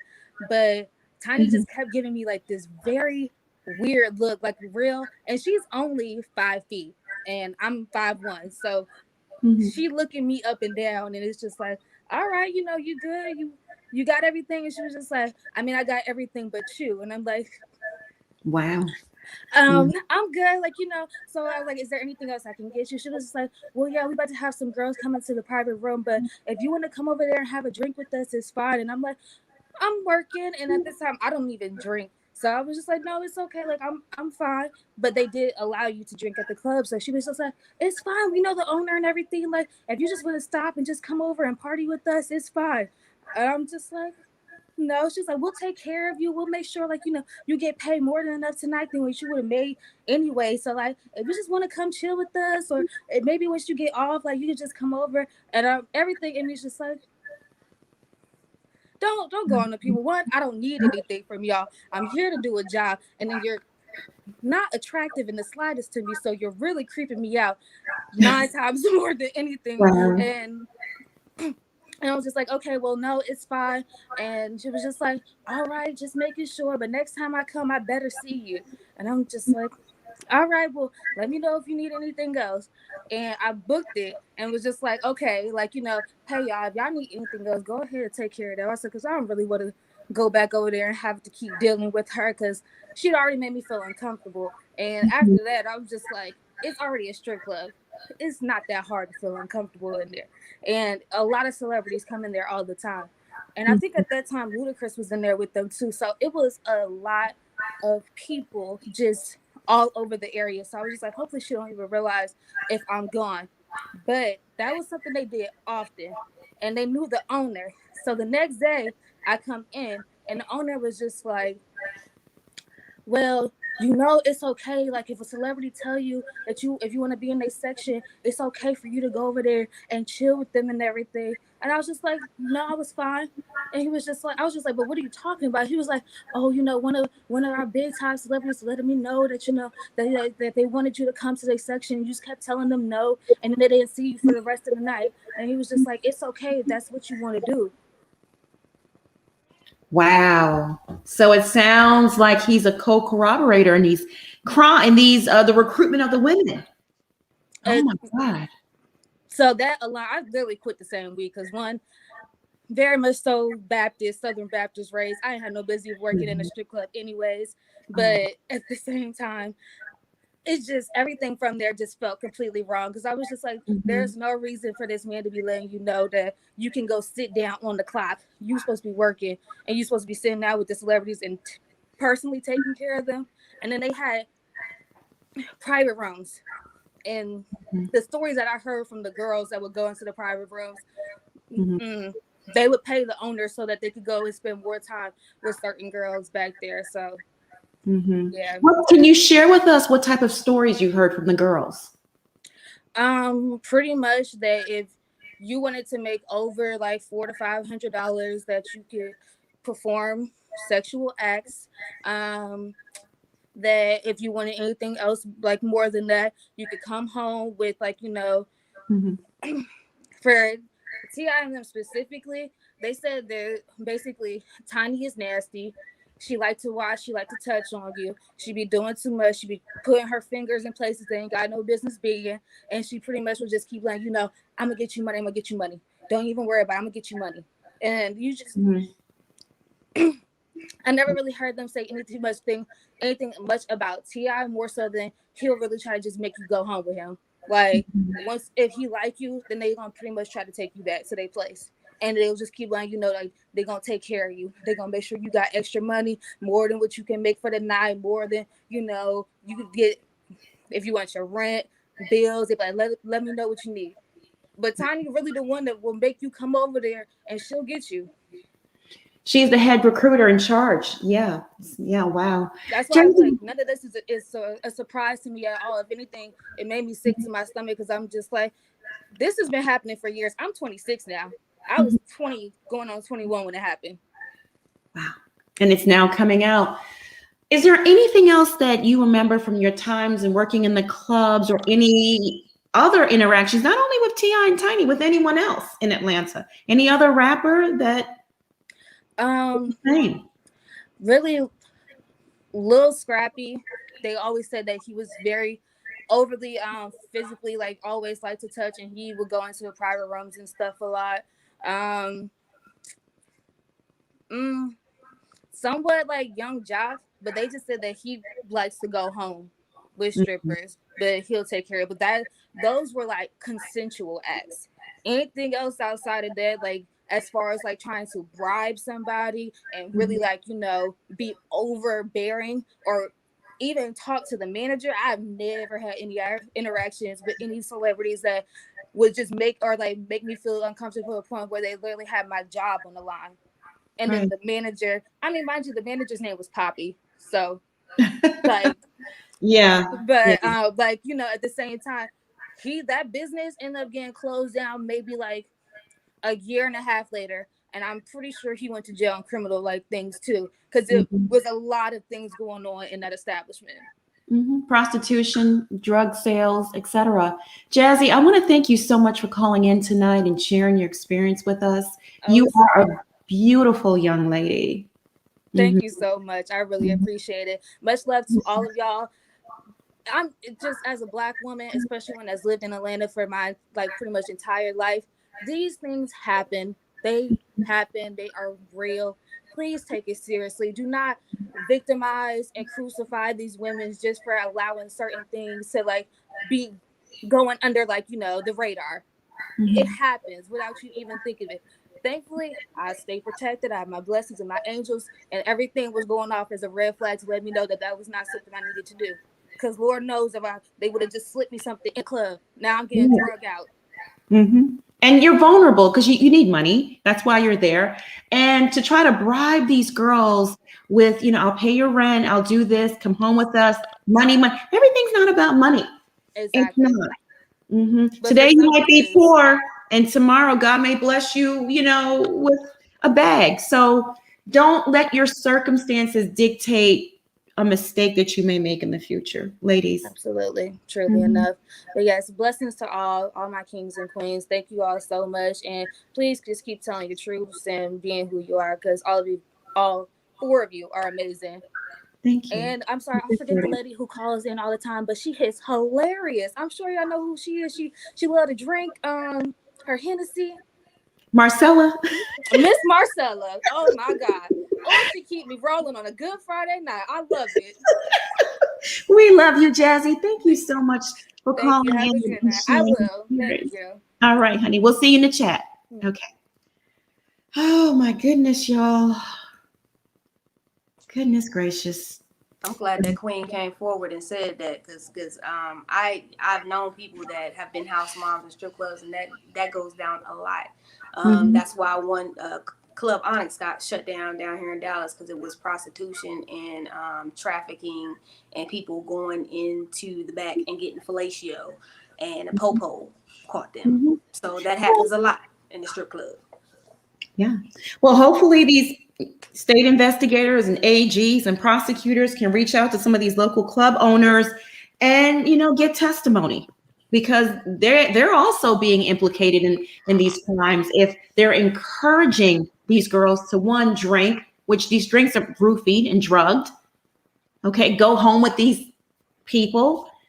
Oh my goodness. Do y'all want to comment on Jazzy's testimony?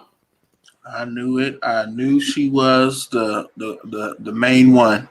She, you know, I know people that play that part like, oh, I'm just so nice and submissive, and you know, I'm just doing this for my guy, and you know, they can play the victim really well because it's a part they're playing. This is why I urge people to read the 48 Laws of Power. There's different ways to gain power. You can gain it by playing a part like you you're the person being victimized in your relationship, but you're actually the victim. I mean, you're actually the person that's doing stuff to other people, victimizing other people. So Tiny, we see on TV as being victimized by her mean husband, is actually doing it to other young women who actually invite them into the jaws of the lion or the jaws of the beast. So it's like, okay, ma'am, that's why I tell people be very. I'm glad her antennas were up about her, because people get fooled by Tiny's demeanor and how she speaks, because it happened to the woman that belonged in the army, and the one in California. So be leery of people. If your gut is telling you no, go with that. Go with it. I go with my gut when I feel certain things. I'm like, nah, good. Yeah, absolutely. Gut, that was God's protection, Yep. Plaz, what are your thoughts on Jazzy sharing her story with us and the things that she had to say? They totally align with, Yeah, they do. And I just want to thank Jazzy, first of all, for being courageous, for actually putting a face to some of this so that people can't say everybody is making it up and we're delusional. I heard I read something earlier. Somebody said we were gullible.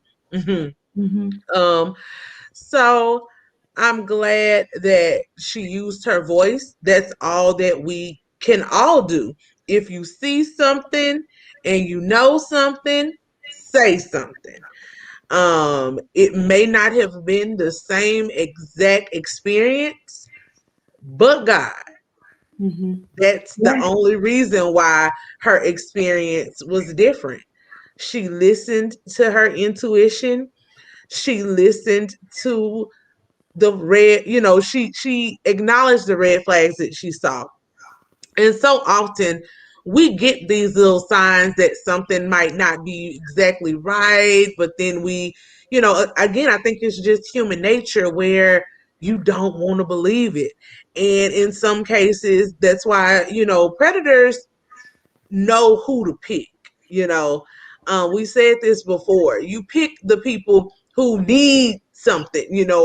I'm working this little job because I'm in college and I don't have a scholarship, so I need tuition money, or I got a kid at home that I got to feed. Like, they know where to go for women who need help, who they think may be open to a little bit more than, somebody else. But all people who work in these environments aren't desperate. They do have morals and integrity. It's just a job. So I was glad that she shared that side of it, because a lot of people, especially in the South, are very dismissive and judgmental towards women who take certain jobs. Even being a bottle girl, they still think, oh well, you're still using your body. And it's literally not that, it's a waitress, basically. So I was glad that she shared her story. Proud of her that she didn't give in. And hopefully, maybe this will encourage other young ladies to come forward who maybe weren't able to resist. It's never too late. You can have your voice heard, but the only way to do that is to speak up. It's pretty telling how manipulative and downright evil Tiny is. When she couldn't get her way with this young lady, she went and spoke to the owner. So to put her job in jeopardy, to make this young lady almost feel compelled to do it the next time she saw her. Like, if you don't do it, I'm going to go talk to your boss and get you fired. That's disgusting. It really and truly is. Bishop, what are your thoughts? I'm glad she didn't allow that boss to pimp her out. I'm glad she didn't listen to that bastard. Because if that was my daughter, whether she was a stripper or a bottle girl, I would have bust that owner in the face with a glass for trying to pimp my daughter out. Like she said no, thank you. She didn't want to be bothered. She has some type of respect for herself. She didn't want to be pimped out, and for that dude to try to push that on her. Oh, he's a celebrity. I don't care if they celebrities. I don't want them.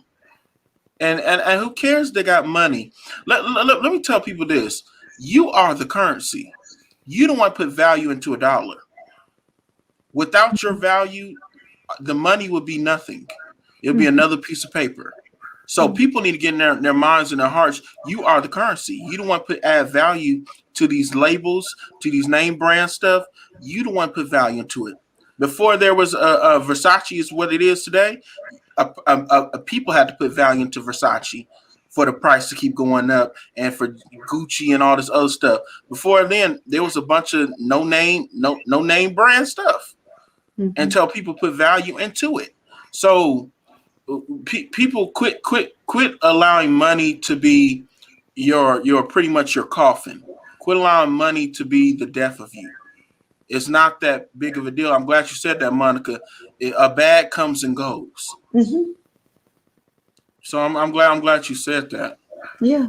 When you're in despair and you're desperate and you need money, it always seems like, you have nothing's going to change for you. But today you're down, tomorrow you're up. Trust and believe. Trust. I've been there. I'll tell you all a quick story. When I was in college, I used to waitress, and it was a 24-hour type of establishment. And it was a diner. It wasn't, I didn't waitress at a club or anything of that nature, although there's nothing wrong with that. And this pimp would come in with his girls, and it was very obvious, what was going on. And even though I was young and naive and everything, wet behind the ears back then, it was young Monica. I knew what was up. And they sat down. I was like, darn, they're in my section. Okay. So I went over there, and I'm always friendly. I've always been friendly. And they started to try to recruit me. The girls were telling me that they make a lot of money and all they do is dance. Because I'm like, are these fools really trying to recruit me into their, game? It happens. So if you're desperate and you're vulnerable and you don't know what's up, you could be easily lured into that lifestyle. And, just like Mr. Blackburn said, the lawyer, one of the victims, and I'm sure she's not the only one, was a drug addict. The trauma of what she went through affected her so much that she became addicted to drugs. So T.I. and Tiny and people like them, what they do is just not in the moment. It's the repercussions are years and years and years. It's a lifetime of damage that they do. Schoolboy, sound off. What are your thoughts on, Jazzy, again, beautiful Jazzy sharing her story about the industry with us? I mean, it's not stuff that I haven't heard before. Like I said, I knew someone that was a house mom, and that was one thing she did look out for the girls. If girls did anything extra in VIP, she was the one that looked out for them. Literally, she would be the one that looked out for them. She was the house mom. That she made the floor. She took care of everything. And it's, like I said, it happens in strip clubs. I frequented strip clubs. I just find it ironic that this is the same man that was in that establishment trying to get Jazzy. Well, his wife was trying to get Jazzy to go home with him. Now he's part owner in V Live, which I think is just really, ironic. You're part owner in a strip club, which is like strip club owners will, like I said, pimp out, the girls in the club. And that's why they always say it's a willpower of not getting caught up into all the stuff that goes on in strip clubs. Not every girl that works in a strip club is out here trying to not everybody is out here trying to go home with. It is a job for a lot of them. And it's a bad culture that's inside of strip clubs. And I think that we need to just stop placating or thinking, oh, just somebody is not gonna they're not that kind of person. I mean, I still see people in the chat talking about, well, how does she know their intentions wasn't bad? I'm gonna tell you, energy ain't never lied to me. Hang on 1 second, Schoolboy. Hang on 1 second. I'm sorry to interrupt. Are we buffering? Are we going in and out? Comment in the chat. Let us know. I see a few comments of people saying that we're buffering, that we're going in and out. Okay. They'll let us know. Stop stealing Wi-Fi. Who the hell? Huh? I'm telling you, it's a spirit, man. I be telling people that scripture said the devil's the prince of the air. That's the airwaves. Yeah. So, you know, a lot of stuff be not happening coincident. It's some demons that don't like us speaking on this. Well, they said we are buffering. So Debonair's in the backstage. He says we are buffering, but I'm not buffering to the panel, right? Do you? No, guys? you're not. We're not buffering to We're each not other. buffering. I don't see anybody buffering. It's blocking the YouTube. It happened to me on my channel before. Yeah, the energy, absolutely. Yeah, Bishop knows. He goes deep into that stuff on his channel, fifth dimensions and all kinds of stuff. Yeah. Schoolboy, I'm sorry, my love. Continue. Yeah, so I'm saying energy don't lie. When people are around you, you can feel the energy. And if you're very in tune with yourself, and this is why I always tell people you need to go ahead and heal, because once you start to heal on the inside, you will immediately, as soon as something negative comes across, you be like, ooh, I don't need to be around you. They don't even have to open their mouth. You just feel that energy because it radiates off. She was smart enough to feel that energy, and God put it in her intuition. Hey, don't go home with them because something going to happen to you. Now, I understand that everybody lives in the fantasy world when it comes to these celebrities, but we've got to, and we got to stop doing it even with our pastors, anybody. We got to stop putting people, worshiping people and not God. We idolizing man and not God. And that's a problem. And so when you're idolizing people, she could have easily slipped into the cracks. There's easily, I might go home with you because I'm thinking I'm only dancing, but then I find out I'm getting drugged and I'm getting, sexually assaulted, and now I'm scarred and I'm going through this, and now I'm scared to tell anything to anybody. Somebody had said yesterday, well, that girl got $12,000. Yeah, but the mom flew out there. My question is, and I thought about this, well, if the girl saw the $12,000 and she was still drugged, how does she not know her mama went in the room back with T.I. and didn't either do some extra with him or he gave her a little bit more money? Mm-hmm. Exactly. We don't know these things because we only know what's being told, but the rabbit hole goes so deep. I'm glad that she had enough sense not to go, and I would hope that the rest of y'all in this chat have some sense that when your kids tell you something like this, whether it's with a celebrity or not, that y'all sit down and y'all listen and y'all have these conversations, because that is the problem. We don't want to have conversations with our children to make them aware of what's going on in the world. We'd rather keep them going blind or let them figure it out on their own. You don't want the streets teaching your kids, because these are cold lessons. Absolutely. Absolutely. Very well said. Gajin, thank you so much for the super chat. Be mindful, my friends. Sister lives near T.I.'s house and had an incident with a girl near his house that seemed to be in distress but denied help. Oh my goodness. Oh my goodness. All right. We're going to keep this thing moving. In other T.I. and Tiny news, LA Goon / Blood, Wack 100. Are y'all familiar with Wack 100? Yes. Mm-hmm. He's a real street dude. He don't play no games. And he about that life. Really about that life. Like really, really about that life. He got hands, he got guns, he got everything. I wouldn't mess with him. There he goes. He manages a lot of rappers like The Game. I know at one point he was managing Ray J. A lot of folks in LA like to keep him around and make him a manager because, he could beat people up for you. He can get what you want. He's like that cat, that old school cat out of Houston. What's his name? What's that old cool? He used to Jay Prince. Jay Prince. Yeah. Absolutely. Don't mess with Jay Prince. If your chain gets stolen, you call Jay Prince, right? He can get it back for you. So Wack 100, like I said, is a LA Goon / manager / Blood. By Blood, I mean The Game. Okay. He's coming for T.I.'s neck. So he posted this on his Instagram, which is a screenshot of a post, and it says, lawyer approached 2 states for criminal charges against T.I. and Tiny.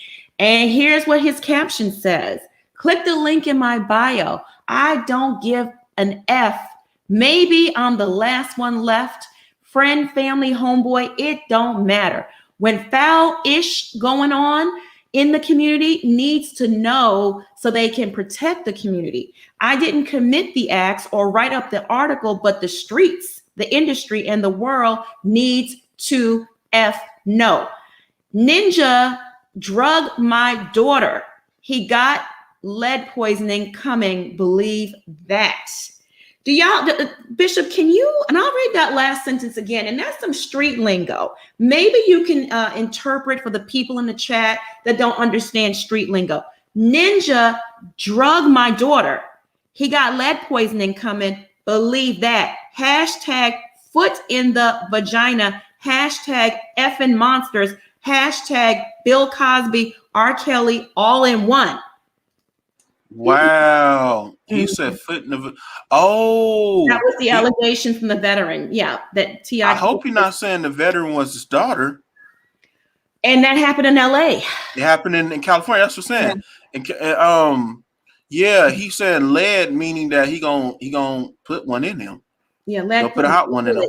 Yeah, bullet. Yeah. So I hope that. Oh wow! If that Army girl is his daughter, I'm not saying it is, people. I won't put it out there, but it that's what it sounds like. Allegedly, if he knows her, it might be a daughter, like, you know, just like friends of the family, something like that. But bruh, Wack ain't that one to be playing with. You messed the wrong girl. And like what he said, you know, we look out for our community. He's an OG. He knows the rules. There's some things you don't do. T.I. is one of these new people where anything goes. No, it don't go like that when he mess with OGs. That's OG Street. That's you OG don't Street. mess with him. I've seen all kinds of videos on Wack over the years, and he got hands. Yeah, and I respect old cats like that because there's boundaries and there's pillars and there's standards that you do not cross. Yeah, I think T.I., as they say in the streets, he done effed up. Yeah, he done effed up. Messed up this time. Messed with the wrong one. Oh, goodness gracious. Plaz, what are your thoughts on, see, this is Wack 100 back in 95 when he was in prison. He got the red, you know, bandana out of his mouth. These are his peoples. Yeah, okay. Plaz, what are your thoughts on Wack 100 coming for T.I. and Tiny? He's calling them monsters. So I don't advocate violence at all. I have to say that, but street people go by different rules. And what I gathered from that, I don't think he was saying that was his daughter. I think the way he started out by saying, I don't care what y'all got to say. This is bigger than celebrity. This is bigger than black man versus black man. Somebody is threatening the community, as we talked about earlier. So the whole community needs to know, because if you look at what's been happening, there have been very few men to speak out on this situation, and not even speak out in an accusatory nature, like even talk about it, period. So on a traditional, like, man level bro code, you don't do that. Why would you post that article, man? You don't know if that's true or not. And he's saying, look, I read it. I might believe some of it, but more importantly, I need y'all to read it too, so that you are aware of what's going on in these streets. And that's all we're talking about, awareness. Read it, come to your own conclusions, but don't try to bury your head in the sand. And then I think he took it a step further to say, had this been my daughter, like, I want y'all to know, because it might be one of y'all's daughters, and had it been mine, he would have lead poisoning coming to him, which we all know what that means. Kudos to Wack 100 for standing up for something, because, you know, like punk ass Meek Mill, you know, he posted right after the incident, the news broke, the breaking news, that he stood in solidarity with T.I. and Tiny. He had their backs. I want to see how far he's going to go with that. Well, he's one of these new street cats. Meek ain't old school. Meek is a punk. But what I'm saying is he's with the new street cats. Yeah, because anybody that's like been a grown up from the 90s and going back, those are OGs. These new little people is running around here. They'll run with anybody. They'll hold them down. We don't speak against our bro. Once we know one of our bros do something and violate, they get dealt with in the inside. See, when you let these little cats run around like this, is what the mess you get now that's going on, because nobody's not correcting what they're doing. Absolutely. But is Meek even street, or is he rapper street? He was. He was. He grew up in the streets, or he just was like a dirty little kid in the streets. I mean, there's a difference between being street and being a dirty little kid in the street with a snotty nose. Marcella, thank you so much, my love, for the super chat. Last night I told you T.I. pissed out a part of an elite crew. Punishment must be rendered. Absolutely. And I think that's what's happening now. Charlotte, thank you so much for the super chat. Jazzy, thank you, baby girl. Is still some good in ATL. You could have been my niece. And she put a heart there. So sweet. Marcella, again, thank you for the super chat. Thank you all for the love. I'm sick tonight, but I'm here crying tonight. Tiny is the devil, allegedly. No, she is the devil, not allegedly. She is. Yeah, she's determined. She's a determined ringleader. Madam, she's going to prison too. If all these girls are saying, Tiny was the one that gave me the drink, Tiny was the one that drugged me, Tiny was the one that bathed me and stood by and watched while her husband had sex with me, she's going to prison. Cindy, love, thank you so much for the super chat. Candy Bits, your time is up, madam. I know her, and her little package, Todd, is part of it. There will be Tashaki 6'9" all up and down through. She's saying they're going to be rats. Child. Cynthia Harrington, thank you so much for the super chat. This is the season for exposure. They no longer have the powers in Hollywood to protect them. Not too far-fetched, if you ask me. R. Kelly is still sitting in jail for similar behaviors. He sure is. Absolutely. I'm going to add So Debonair to the chat. But Schoolboy. What's good? Schoolboy, do you want to sound off on Wack 100 chiming in and issuing threats, basically? Well, I will say this about my uncle, God rest his soul. My uncle was a smooth OG. And when he moved in Baltimore, and when I moved in certain areas, people would ask me like, dang, why are you going over east? Or why are you going over there? I didn't have fear because people knew who my uncle was. But he would tell us stories where they would pull up on people and pump them full of lead in broad daylight. Would nobody say nothing. Okay. And he didn't touch people because his hands were of deadly weapons. So I know what Wack is talking about. They don't have to do nothing. It takes one phone call. And what, like everybody's been saying in the chat, he was saying that if it was my daughter, pump you full of lead. But I'm making it known to the Black community, y'all need to wake up. This is really true. It really is going on. So while everybody in the chat sitting here acting like it don't exist, I'm being told, y'all don't understand how many DMs I get of being told that everything that Monica is reporting is true. Everything that's coming out is true. It's a choice on whether you want to believe it or not. I mean, either way, sounds like Buddy is going to the slammer. Okay. And now that his pockets are going to continue to be affected because people are going to pull back from him, this is going to get serious. But be mindful. And if I was that man right there, I wouldn't step my foot in that LA. That's all I gotta say. Because I'm quite sure Wack got them streets ready to find out as soon as he hit that tarmac where he's gonna be, and T.I. gonna catch some bullets. So, and I'm not saying, that I want anybody to get hurt, but I'm saying when you start playing in that street stuff, you better make sure you really street. Because them OGs is about that life. This new young mumble rap, these Migos and all, these fools grew up in the suburbs. They don't know nothing about that. They just sitting up here giving you a facade. They are not street bound at all. That man is street bound. T.I. playing. He better stop. So Debonair, welcome. Sound off. What are your thoughts? I have so many thoughts. Okay. My first thing that I wanted to talk about was people kept asking about Keisha Lance Bottoms. And before I actually put up my channel, I actually had a whole video about her on my channel. Because when COVID happened and the Black Lives Matter stuff started happening, she got on television, and she didn't really care about anybody in Atlanta but T.I. and Killer Mike. What she told everybody was to go home. And she said, y'all are destroying T.I. and Killer Mike's property that's in East Atlanta. So when you guys are asking questions like where they're doing this stuff at, you have to realize T.I. owns a lot of East Atlanta.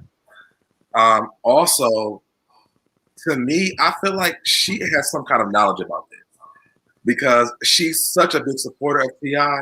and Killer Mike that there's no way possible that she doesn't know. This is why she's so silent, because she can't really say anything now because she's been so vocal about them. So because what happened was they were doing the Black Lives Matter. They were going to do the protesting. It was supposed to be a peaceful protest or whatever. And if you watch, and I'll put my video back up. If you watch the video, the news reported that the people that were in Atlanta, they were actually peacefully protesting. And when it was time for those cops to go home and to get off of work, that's when chaos started happening. And if you remember, there were two teenagers. There was a boy and there was a girl, and the guy was picking up the girlfriend to go home, and the cops pulled them over. They busted the tires out the window, out the tires. They pulled the boy out the window. They maced the girl. I mean, they treated them like they were like the criminals of the world. And before she did that, I said, she is telling the cops it's okay because she doesn't want them to destroy T.I. and Killer Mike's property.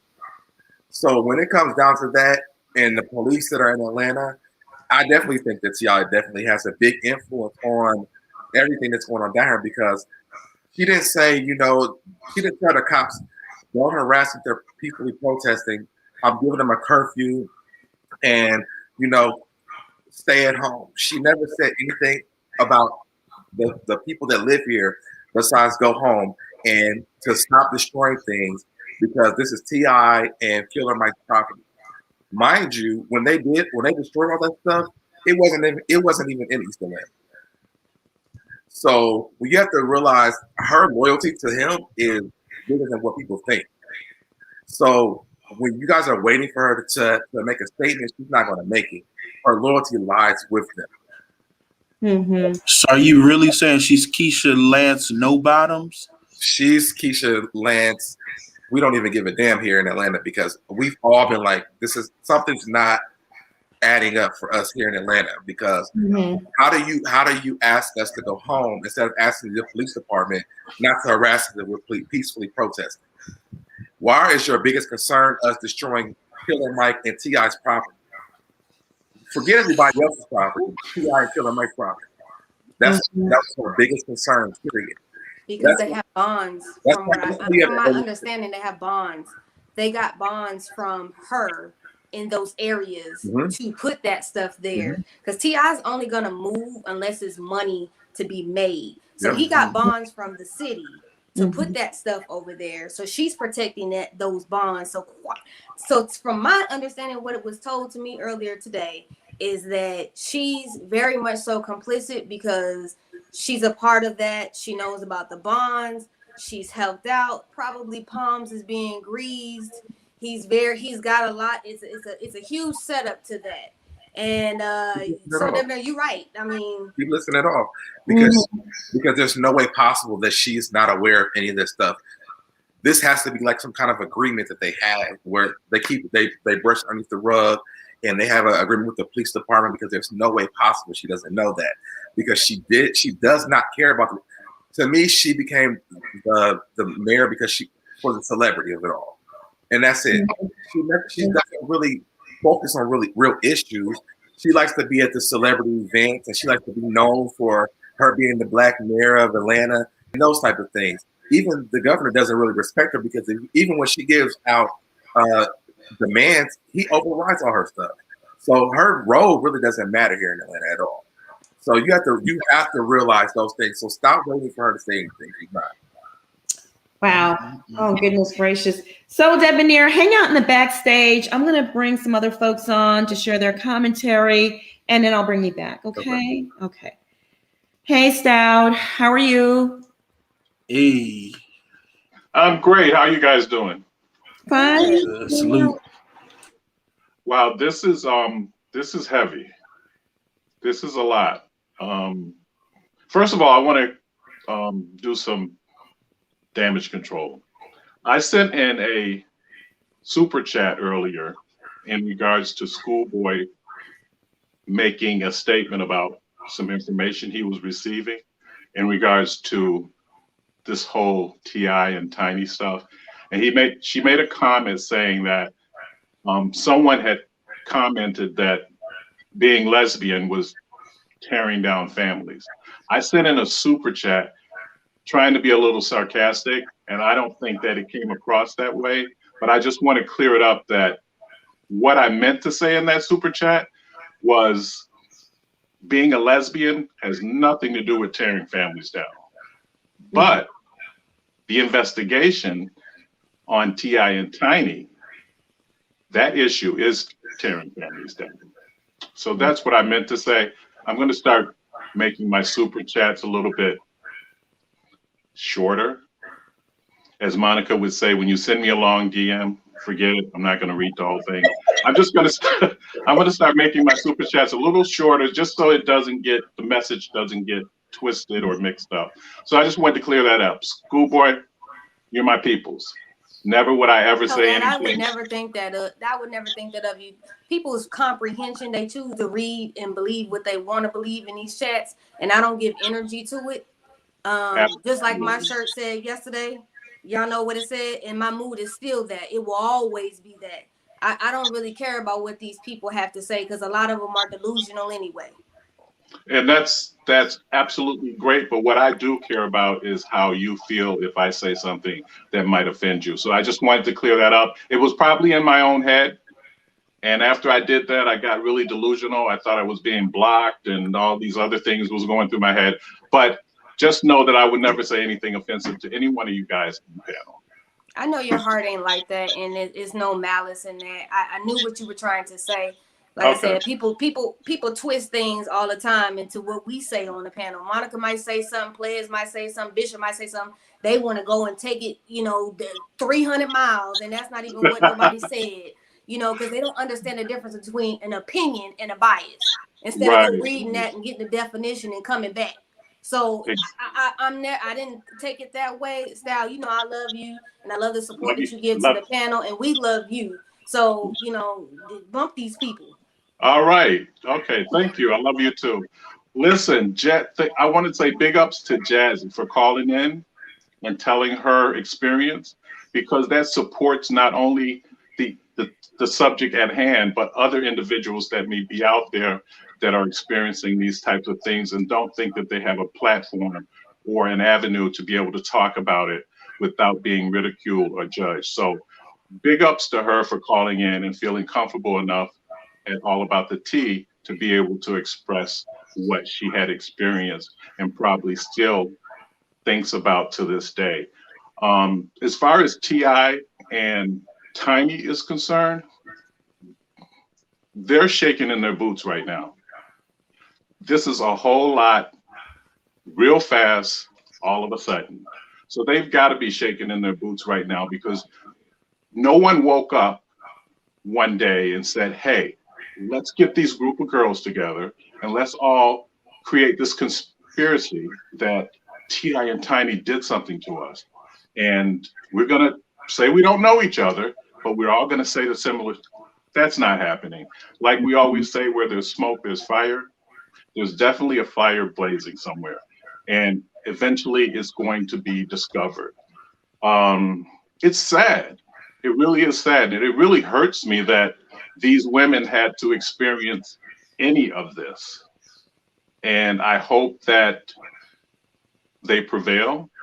And I hope whatever Tiny and T.I. has done, that they pay for it. I feel for the children, their kids, because they have older sons and daughters, and they have to go through this with the parents. So while T.I. and Tiny are shaking in their boots, what are their teenage or adult children thinking and doing and going through and experiencing? You know, it's just horrible. It is horrible. It really is. Yeah, very sad situation. And T.I. and Tiny's lawyer trying to cut a deal to suppress Attorney Blackburn from turning this into a criminal case. Very telling. Exactly. Wow. Yep. Yeah, you guys are doing an excellent job. I like your perspectives and points of views. Blaise, Bishop, you guys are awesome. Love you guys. And well, we'll see you soon. Appreciate it, my brother. All right. Bye. Love you guys. All right. Okay, I am going to bring Lakeisha on here. She's in Atlanta. She's on the streets down there, so she knows what's up. That staircase is everything, I'd say. It so is. I know. I could do something. I'm not trying to put this ain't that show. Ass, but she's doing pretty well for herself. No, not on the street. Not on the street. No. Well, what I mean is, you know what I mean. You got your ears and eyes down on the ground there in Atlanta. What are your thoughts about all of this? I mean, it's going down. It is it. That's it. The plug is pulled. You know, this is all, dude. Yikes. Big times. It's there's nothing they can do to backtrack out of this. You know, you have a lawyer also that are trying to pay off the witnesses. You're trying to settle. Is that right, Plez? That's what happening? Like his lawyers are trying to, the witnesses are, well, the girls that it happened to, they're not asking for money, but his lawyer, their T.I. and Tiny's lawyer are basically saying, we want to settle out of court and pay out of this. Is that what because that's what I kind of got from it. Is that? Yeah, that's what Attorney Blackburn alleged. That's what he's saying. Yeah. Yeah. You're guilty. You're guilty. That to me, when you do that, you're automatically guilty, because if you know you haven't done anything, drag me to court. I'm ready to go. You're guilty. But they've been, to be honest, like I said this before. I said, we've heard these allegations for years about them, and it just came out. So when I heard it was nothing new, I was just like, oh, it caught fire, you know. So I'm actually happy it is. I mean, you have to clean up something, but my whole thing is, or when I said this, I said he holds big weight here, because you got a man who's closing down a restaurant chain older than you and I, established in a Buckhead neighborhood where Atlanta's getting all its tax funding dollars. He was able to shut down a restaurant. That scares me. You have some type of weight, and I want to know what type of weight is that? Like, what is he doing to hold that weight? What type of informant is he? Because I definitely know that. You can hear about the street saying he's done a lot of things, and the police just sweep it up under the rug. So the little 8-year-old boy, when you hear about that, that's nothing new. Who is he working for? That's what I want to know. I want to know how is this? He has to be giving them something for them to protect him this much. And I don't actually think he'll go to jail. I think there'll be many things before he actually is. I think he'll flee and they'll help. I think he'll flee and they'll help. I don't know if he's like, you know, he's done drug trafficking. He's done big things, big things. And this man is out. I highly doubt that he's doing all of this by himself. I don't really think Keisha Lance Bottoms is behind what he's doing, but I think she kind of jumped in the shit boots and she's just wearing them.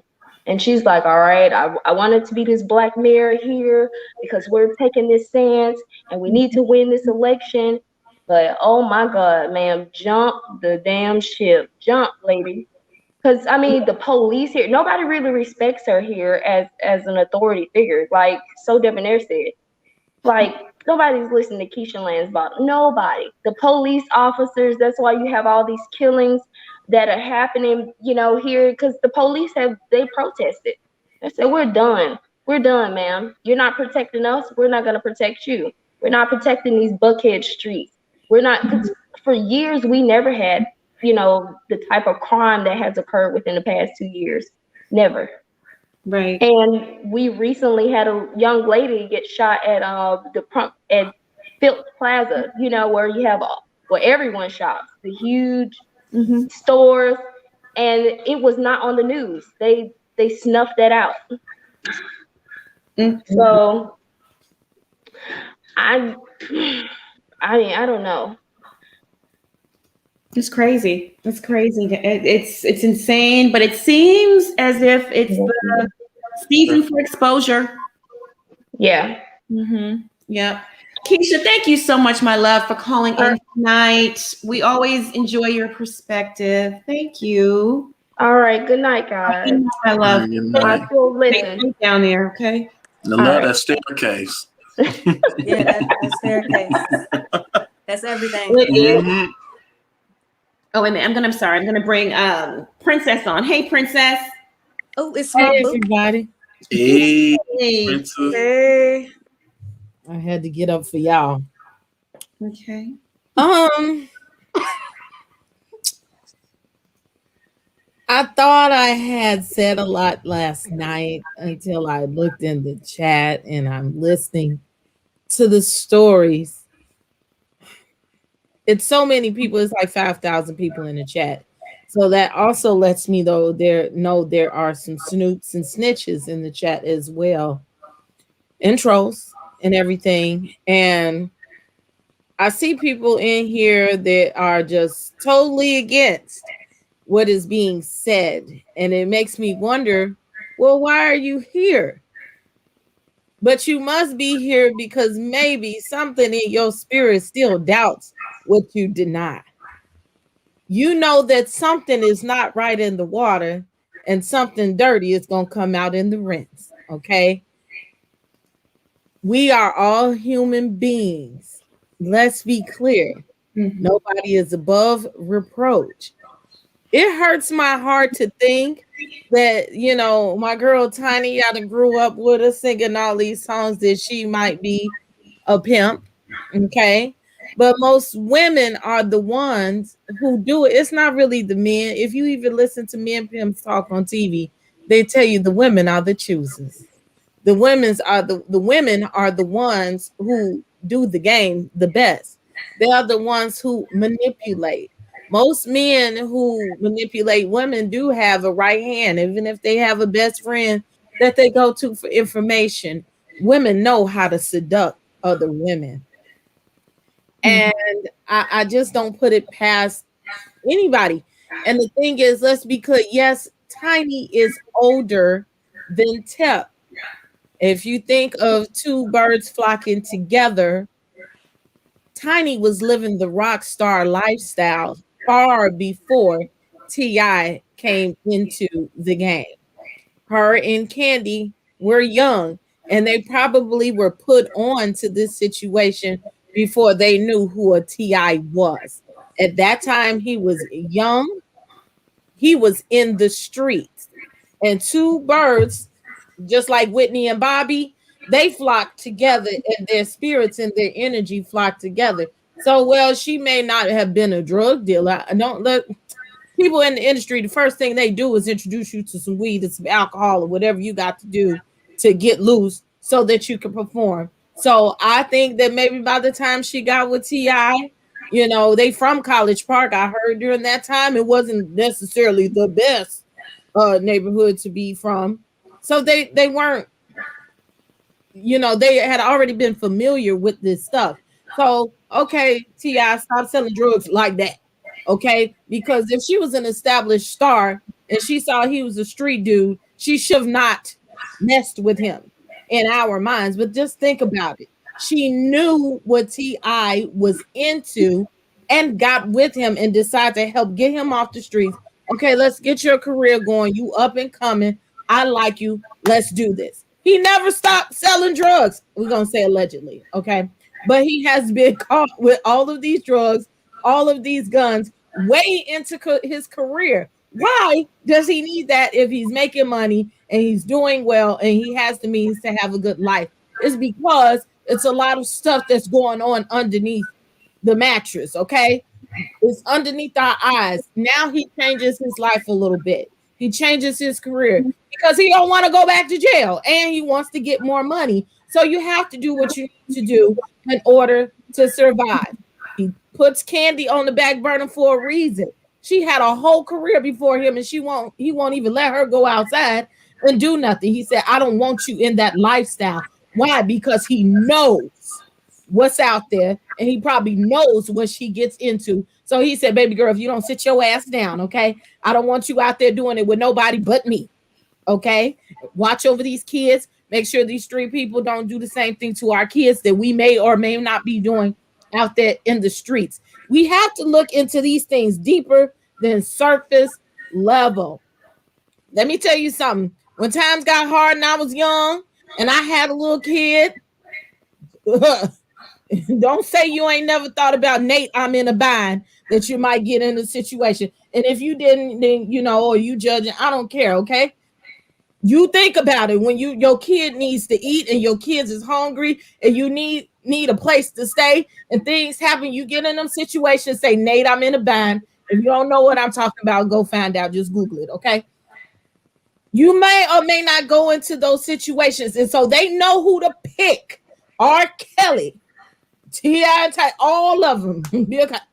Nate, I'm in a bind. Look, I got all this money for you.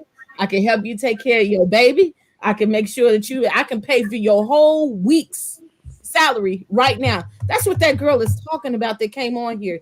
Jazzy, she was very brave because her even showing her face in here puts her in a precarious position if she's still anywhere in that vicinity and they could catch her. Okay, so maybe you are brave, and I thank you for speaking your truth. There are plenty of women that didn't get away, that weren't as smart as she is. This happens every day. Look, I need to pay my rent. I need to pay my car note. I need to buy my baby some milk and Pampers, okay? So I don't put it past nobody because I've seen people with lesser will do that for you. A man over here driving down the street in his Cadillac or whatever can pick you up and say, hey, girl, you look like you standing on the bus stop. Let Big Daddy come over here and take care of you. Let me give you a ride. That's how it starts, okay? So y'all out here thinking people is trying to come after the black man. It's not about the black man. I don't care if he black, orange, yellow, purple, whatever. A dirt bag is a dirt bag of any nationality or culture. This is about being righteous, okay? This is about protecting women, period. Protecting victims. I don't know about that attorney. They might need another one. I just feel like he's a little shaky. They need a strong, if these women are going to go against him, they need a strong team. But personally, I do not think that he's going to go to jail in the way that we want him to, or think he may go to jail. I just don't feel it right now. Just like R. Kelly, he fell through the cracks the first time. I think he may pay some people off. Some people may take the money and run and change their minds about their case, because money can do a hell of a lot of things, including what they talking about that damn mayor. Money answereth all things, and some people do anything for money. I believe some people are going to drop their case. I believe some people going to get up out of Dodge because they may have been threatened. And I just believe he may be charged with something because this is the Me Too movement. But I think they're going to charge him with some BS and lesser charges. And they're going to kind of let them escape, run through a lot easier than what they're supposed to. But thank you. You're welcome, my love. Very well said. You know, Very well said. I'm going to put you in the backstage. I can bring some people on to share their commentary. Hang out for a little bit, okay? Hey, 804 Virginia George. Hey, how you doing? How y'all doing tonight? Good. How you doing? Wonderful. Thank you for having me on. I don't have that much to say. I just want to give my few comments. I think ATL can't afford to be shown in a bad light. I had posted that in the comment. I think I agree with what you guys said about Keisha Bottom. I think that because of the fact that Atlanta has so much dirt, and so much history within this culture, like you guys said before, Atlanta, Georgia is the #1 city for underage child sex trafficking. So I think that with how they turned Atlanta into Black Hollywood, with Tyler Perry, how Tyler Perry came from New Orleans and moved out here to Atlanta and became a billionaire. I think that with that, plus all of these rappers and the Black Hollywood aspect of Atlanta, that's the image that they want to portray. They want to make it seem like Atlanta's perfect and there's nothing wrong. But it's hard to keep that image when you have so much dirt. You can't have that image. People know about Atlanta. People have known about Atlanta. I mean, if you want to go back to like 2003, 2004, Pimp C had did an interview on a radio station. It might be on YouTube. And Pimp C, he said, I've lived in Atlanta. Atlanta got a lot of dirt. Atlanta got a lot of skeletons. It's a lot of rappers that I know that I'm not going to speak on that then been to the mansion parties. You understand what I'm saying? And unfortunately, Pimp C passed away later on due to circumstances. But I think that, just to go ahead, I don't want to take up too much of y'all time, but I think that I can't afford to be looked at in any other image. I don't think they can afford it. And I think that T.I. is going to find his way out. And real quick before I go, about the whole Wack 100 thing. With all due respect, I know you guys had spoken earlier and said, about being him the OG. When I was thinking about it, I was like, okay, did he mean that was his daughter, or was just speaking on behalf of Black women or young Black women? He's saying if it real was quick, his daughter, if it was his daughter, it would be, lead poisoning. Mm-hmm. Real quick before I go, let me just say this: as a person being from the South Side of Richmond, I wouldn't have made that comment. I wouldn't have never went on social media and said that. I respect Wack as the OG in LA. I wouldn't have made that comment because if something does happen to the guy, they're gonna go to that comment. That's why, I really didn't agree with it. That's why I had to want to verify, like, they wasn't saying that was his daughter or not. But now that you clarified that for me, I wouldn't have made that comment. And that's all I had to say. Thank y'all so much. You're welcome. Have a good evening, and thank you for calling in. Okay. Were you going to say something, Schoolboy? I was gonna say, he could probably felt comfortable to make that comment because of his weight. People don't make comments like that. OGs don't make comments like that unless they're comfortable with that weight and they know ain't nobody finna mess with them because they have ties as well to the authorities. So he wouldn't have been foolish to put that out there if he didn't know he has ties somewhere. So that's one thing about OGs. When they speak, they only speak because they know that they can and they have the ability and nothing's gonna happen. Yeah. He counted up the cost. Yeah. Nia, Lucky, how you doing? I'm good. And how are you guys? We're doing well. We're doing well. What are your thoughts on tonight's report, T? So I actually wanted to say something because my aunt used to work for his lawyer. And I have been around them when they have spoke about certain topics. T.I. is known for having weekly meetings with not just his lawyer, but his money manager and other things for certain things that happen. He has way more money than people think, and he's very, very powerful. This is not the first time I've ever heard of this. Anytime, because my aunt, she used to pick me up a lot from school. So I used to go to dinners with these associates that work with her, and I used to hear the conversations. They talked about what they did. In the beginning, my aunt was very happy that she was working for somebody like T.I. because she was like, man, T.I., he's this great dude. But as time went on, as the years went on, and she got deeper into it, eventually she quit. She made good money, but she quit. And she told me, she was like, I can't do this anymore. And so we went to a restaurant. We started talking with one of her coworkers, and she basically explained to them that the stuff that he's doing. So he had like paid off a stripper. One of the people that he has on his payroll had did something to a stripper, and they had to give out money immediately. And it was like a emergency meeting or something like that because the police got involved. So this isn't my first time hearing it, and I wouldn't be surprised if even Ludacris, comes in this because I used to live in a neighborhood that was close by his residence. And there always used to be this saying. I remember one time my mom was like, when the full moon is up at a certain time, it's going to sound like wolves are over there. And we came home late one night and there was the noise. And she said, you hear that? Make sure you never go over there. So as I grew older, I finally understood what those noises were. Oh, wow. Thank you for sharing with us. No problem. We'll see you in the chat, my love. Wow. Yeah. Okay.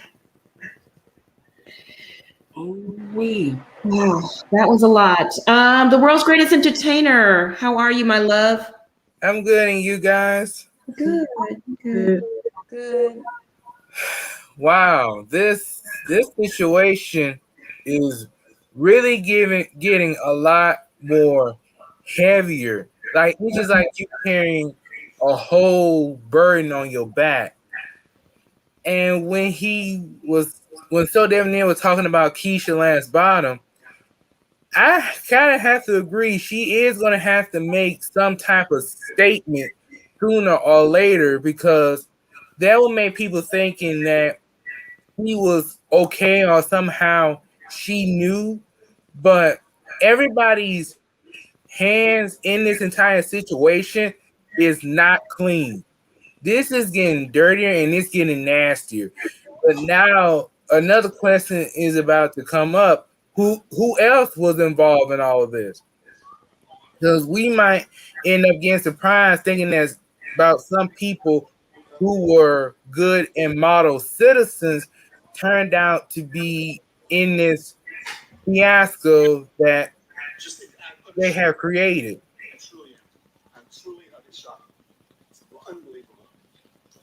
Wow. Wow. Oh my goodness.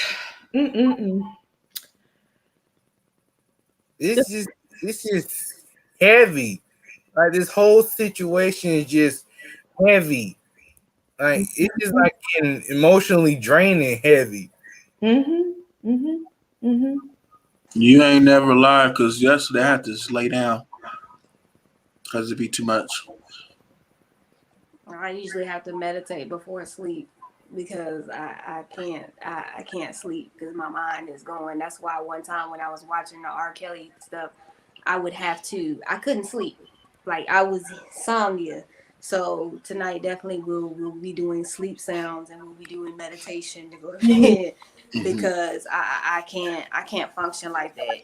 This is heavy and just seeing what the last caller said. This is too much. It's too much.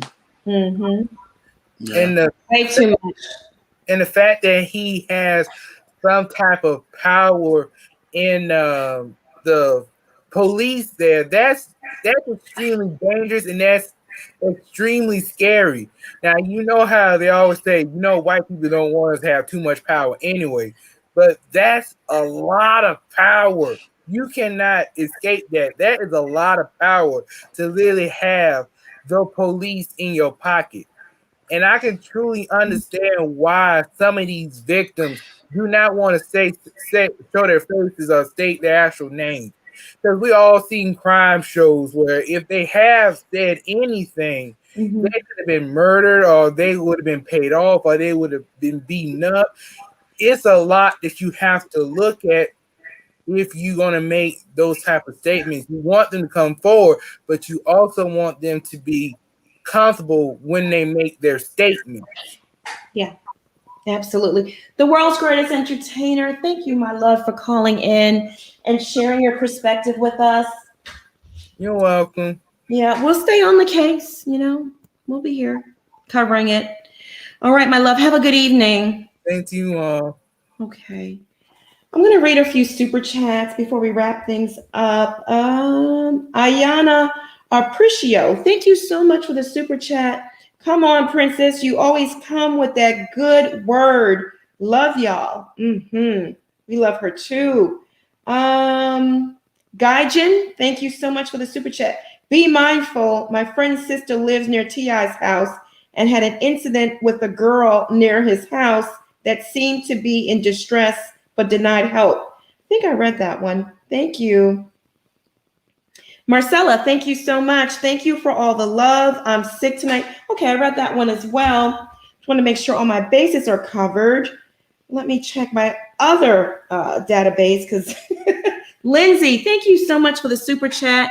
T.I. is most likely providing the popo politicians and whomever else in ATL women for their silence. But that's my hunch. Please don't come from me, y'all.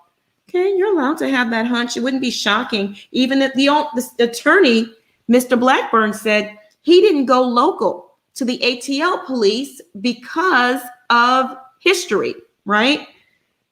He's not comfortable with them. So what does that tell you? Miss Shirley, thank you so much for the super chat. SB, thank you so much for the super chat. It's hard for people who have never experienced these things to believe it happens. I hear these stories and try to keep an open heart, but I was taken advantage of by my pastor and still haven't told. So I know all too well. I'm so sorry, SB. I'm really, really sorry that you went through that and you were hurt that way. Latanya Hunt, thank you so much for the super chat. I feel bad for the kids. Hollywood is done with them for a long time. And to think about prison time for T.I. and Tiny, their lives will never be the same. Prison is no joke. Yeah, Marcella says, thank you, Marcella, for the super chat. T.I. and Tiny will be a real life Bonnie and Clyde. Ride together, die together. That's the code. I guess, child. That's a mess. Sad. Oh, so sad. Jose, thank you so much for the super chat. Sending love from the UK. This is a heavy topic, but much needed and bringing awareness. I pray that everything will continue to be revealed and justice served. Absolutely. That's a great message. All right, y'all. Let's wrap things up. Every day there's a new development, so I will keep everyone up to date. We'll be back here same time, same place. Plez, where can they find you? Hey, y'all can find me over on Instagram at scared_of_beautiful. You can also find me here at my channel on YouTube. It is Scared of Beautiful, just spaces, no periods. Schoolboy, where can they find you? You can find me on YouTube or at Scared. Lord Jesus, that's how you know my mind is going. Girl, you gonna be over there too. I'm gonna have you over there too. You gonna do a guest spot. I'm gonna be over there too. At school_boy on YouTube, and you can find me at school_boy on Twitter and on Instagram, school_boy_2021. I'm telling y'all that my mind is racing. Ugh, it's racing. It's okay. I know it's a heavy topic. Bishop, where can they find you? You can find me here on YouTube exposing the devil at The Bishop with 2 E's. And you can also find me on Twitter and Instagram at Bishop Red Pill. Great. Thank you, Bishop. And y'all can find me here, All About the Tea, Monica. Subscribe to the channel down below. Hit that subscribe button. And if you're already subscribed to the channel, go on and bang that notification bell because I don't want y'all to miss out on any of the piping hot tea that we spill on this channel. Teacups, thank you so much for tuning in tonight. We love you all. Mods, thank you for holding down the chat. Jazzy, I want to thank you for calling in and being courageous and brave to share your story, sis. You are beautiful and clearly a child of God, okay? Continue being strong and standing in your conviction. I love it. Everyone that sent in a super chat or a cash app, I want to thank you so much for helping us keep the lights on. We appreciate it. I want y'all to stay safe out there and be blessed. And anyone that has a story to tell, please DM me. I would love to hear from you and bring you up on the platform as well. We'll be back here, same time, same place tomorrow. See y'all then. Bye.